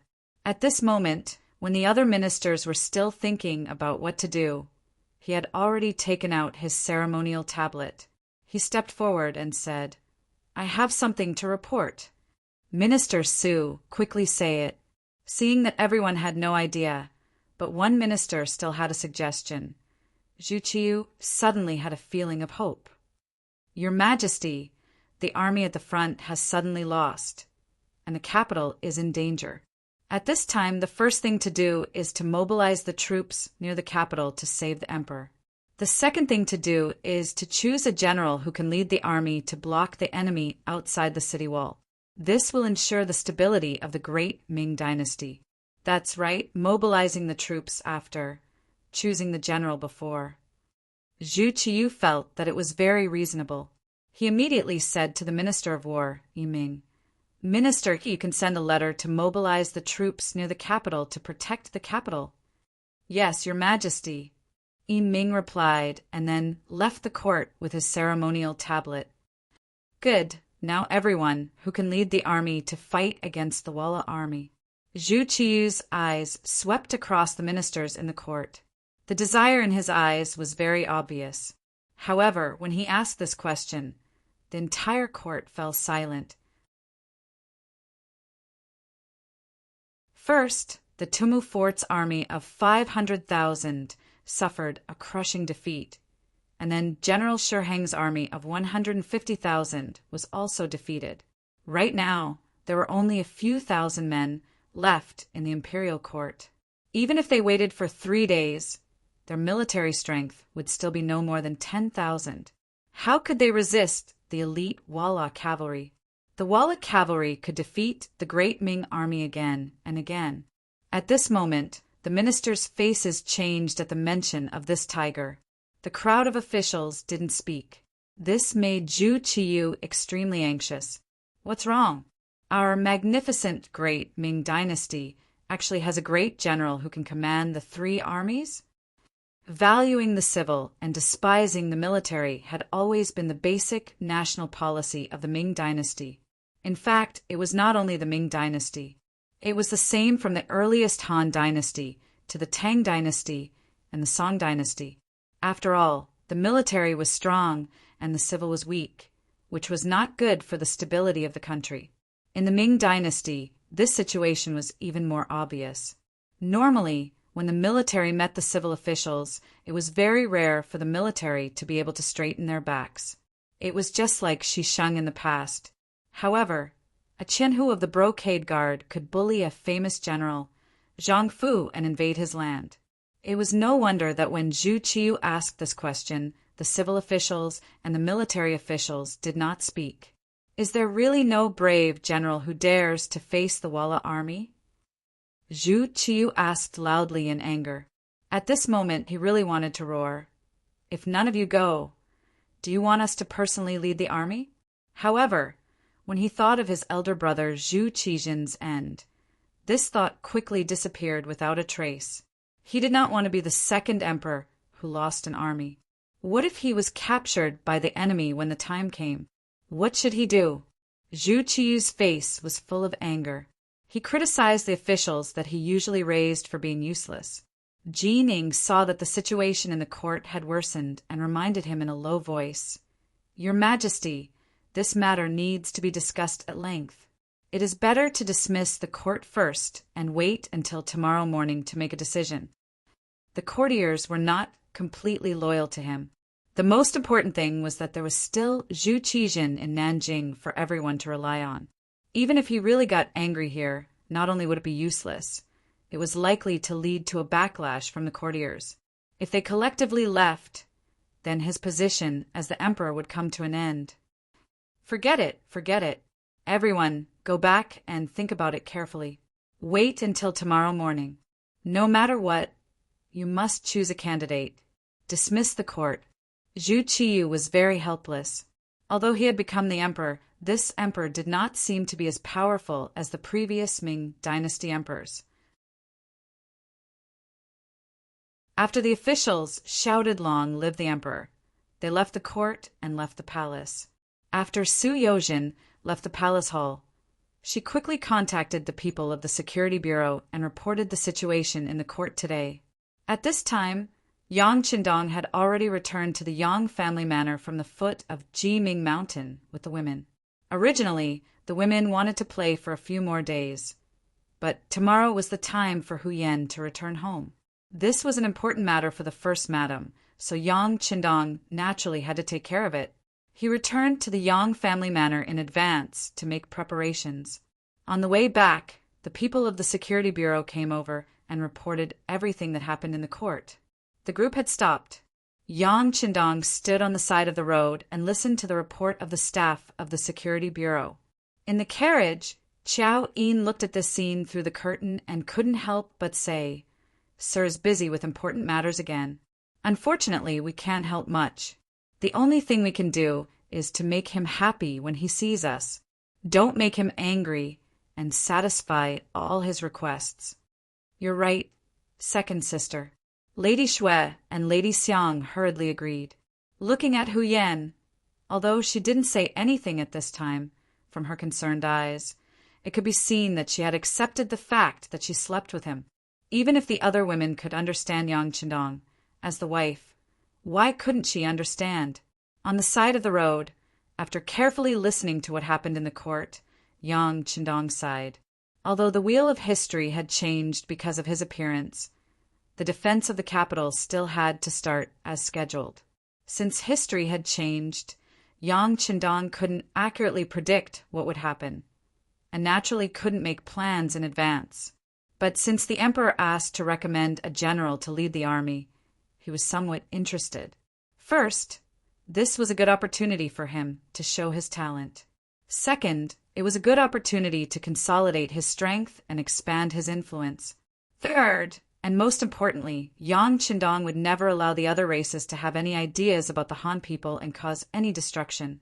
Back then, Kuang Yi and Wang Zhua, the two ministers of the 6 ministries, wrote to him, saying that he had saved Yingzong's life, and that he would have more room to develop in Nanjing than in the capital. The environment would also be better, but Yang Qindong still refused. That was because there was a strong enemy in the capital, while Nanjing was very safe.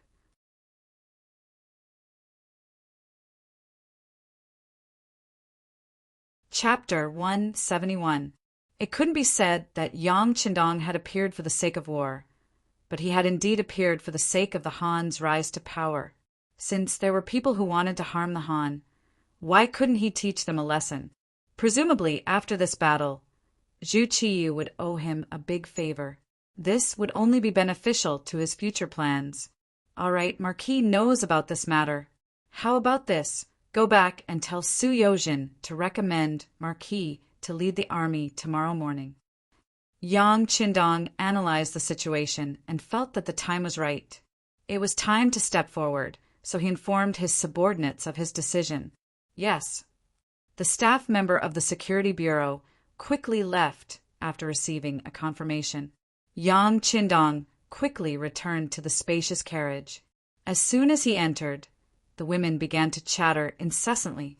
Knowing that there were some things that couldn't be hidden, Yang Qindong maintained a smile on his face as he said, "The soldiers on the front lines have been defeated. The Walla army should be arriving at the capital soon." The women had only asked out of curiosity. Even if Yang Qindong hadn't said anything, they would have understood. After all, the idea of a male protagonist had been passed down for thousands of years. But unexpectedly, Yang Qindong didn't have any intention of hiding it from them. He really did tell them about it, but the result was so shocking. They're about to reach the capital? Then As a descendant of the Hu clan, Hu Yan was naturally more sensitive to political matters than the other women. You don't need to worry. With sixth brother here, no one in this world can harm you. You just need to properly stay in the Yang clan manor. Yang Qindong spoke with an incomparably resolute voice. At this moment, Yang Qindong was so confident that the four women were mesmerized and unable to extricate themselves. Sensing that the four women weren't panicking anymore, Yang Qindong smiled and said, "All right, let's do what we need to do now. The immortal abode and realm beyond heaven need to operate normally to calm the people. If possible, if there's a property market nearby that's willing to sell at a suitable price, we can buy it. It's also time to expand our operations." To ordinary people, war was naturally a disaster, but to some people it was filled with countless business opportunities. Everything depended on your position, what kind of information you could obtain, and what kind of authority you held. Yang Qindong didn't lack any of these three things. If he couldn't maximize his benefits in this situation, then all his previous preparations and plans would be meaningless. Bye. This was the first order Yang Qindong gave to Hu Yan and the others, as well as the first mission of his wives.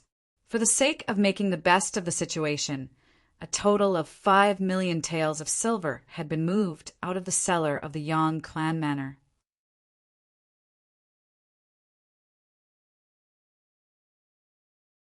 He believed that if he really trusted the great Ming dynasty, Wang Zhan would have already made a move on him and would not have waited until it had developed to such a scale.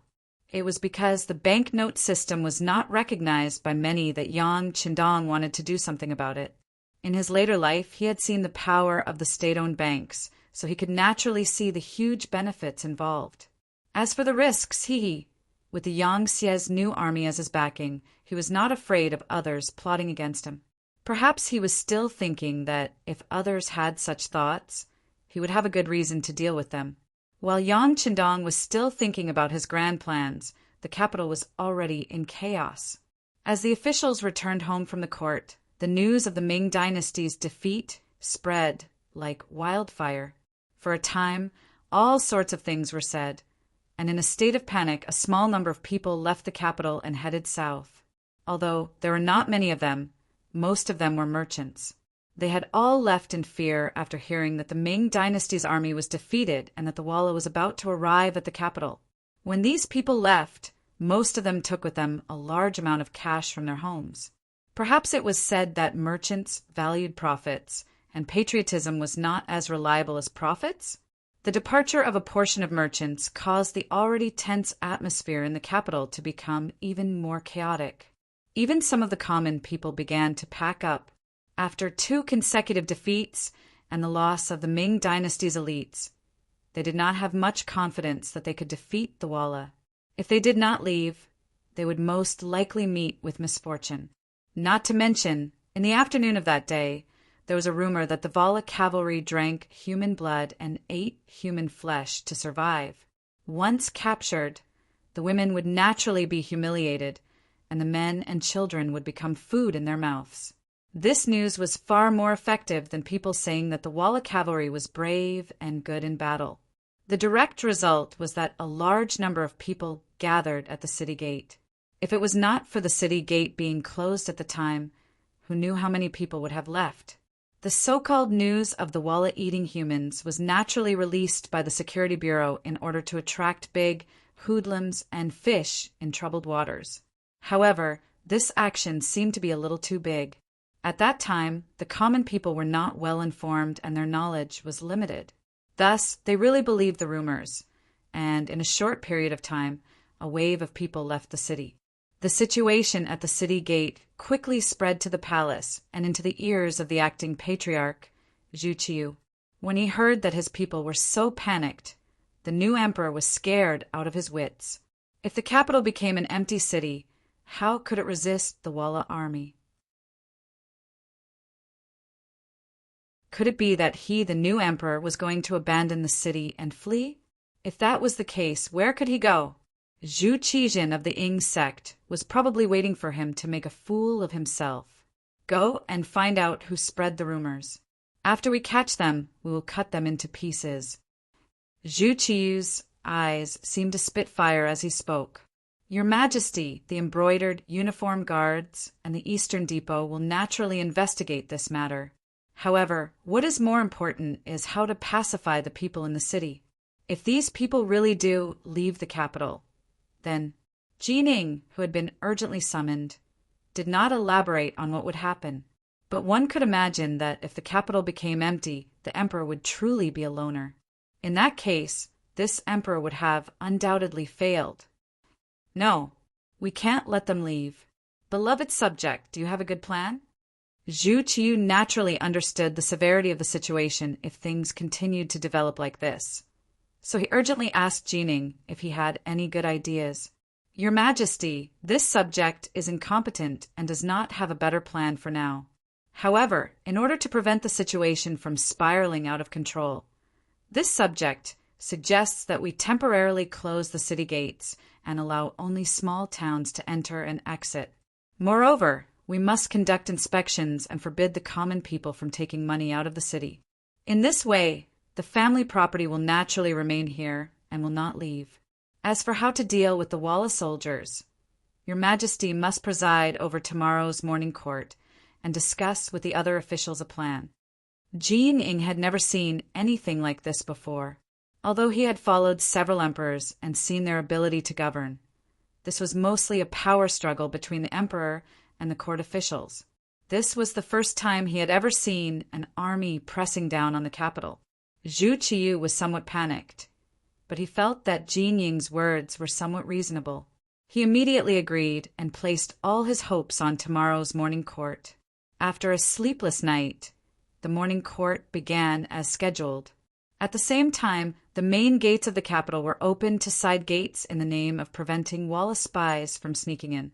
Strict inspections were also carried out, and if anyone was found to be leaving the capital with large amounts of money, they would be arrested on the spot for all sorts of unnecessary crimes. Although this method was somewhat forceful, it truly did prevent the common people from leaving the capital. You're tuning in to the Thunder Spear YouTube channel. Don't forget to subscribe and join us on this journey to catch the most captivating stories.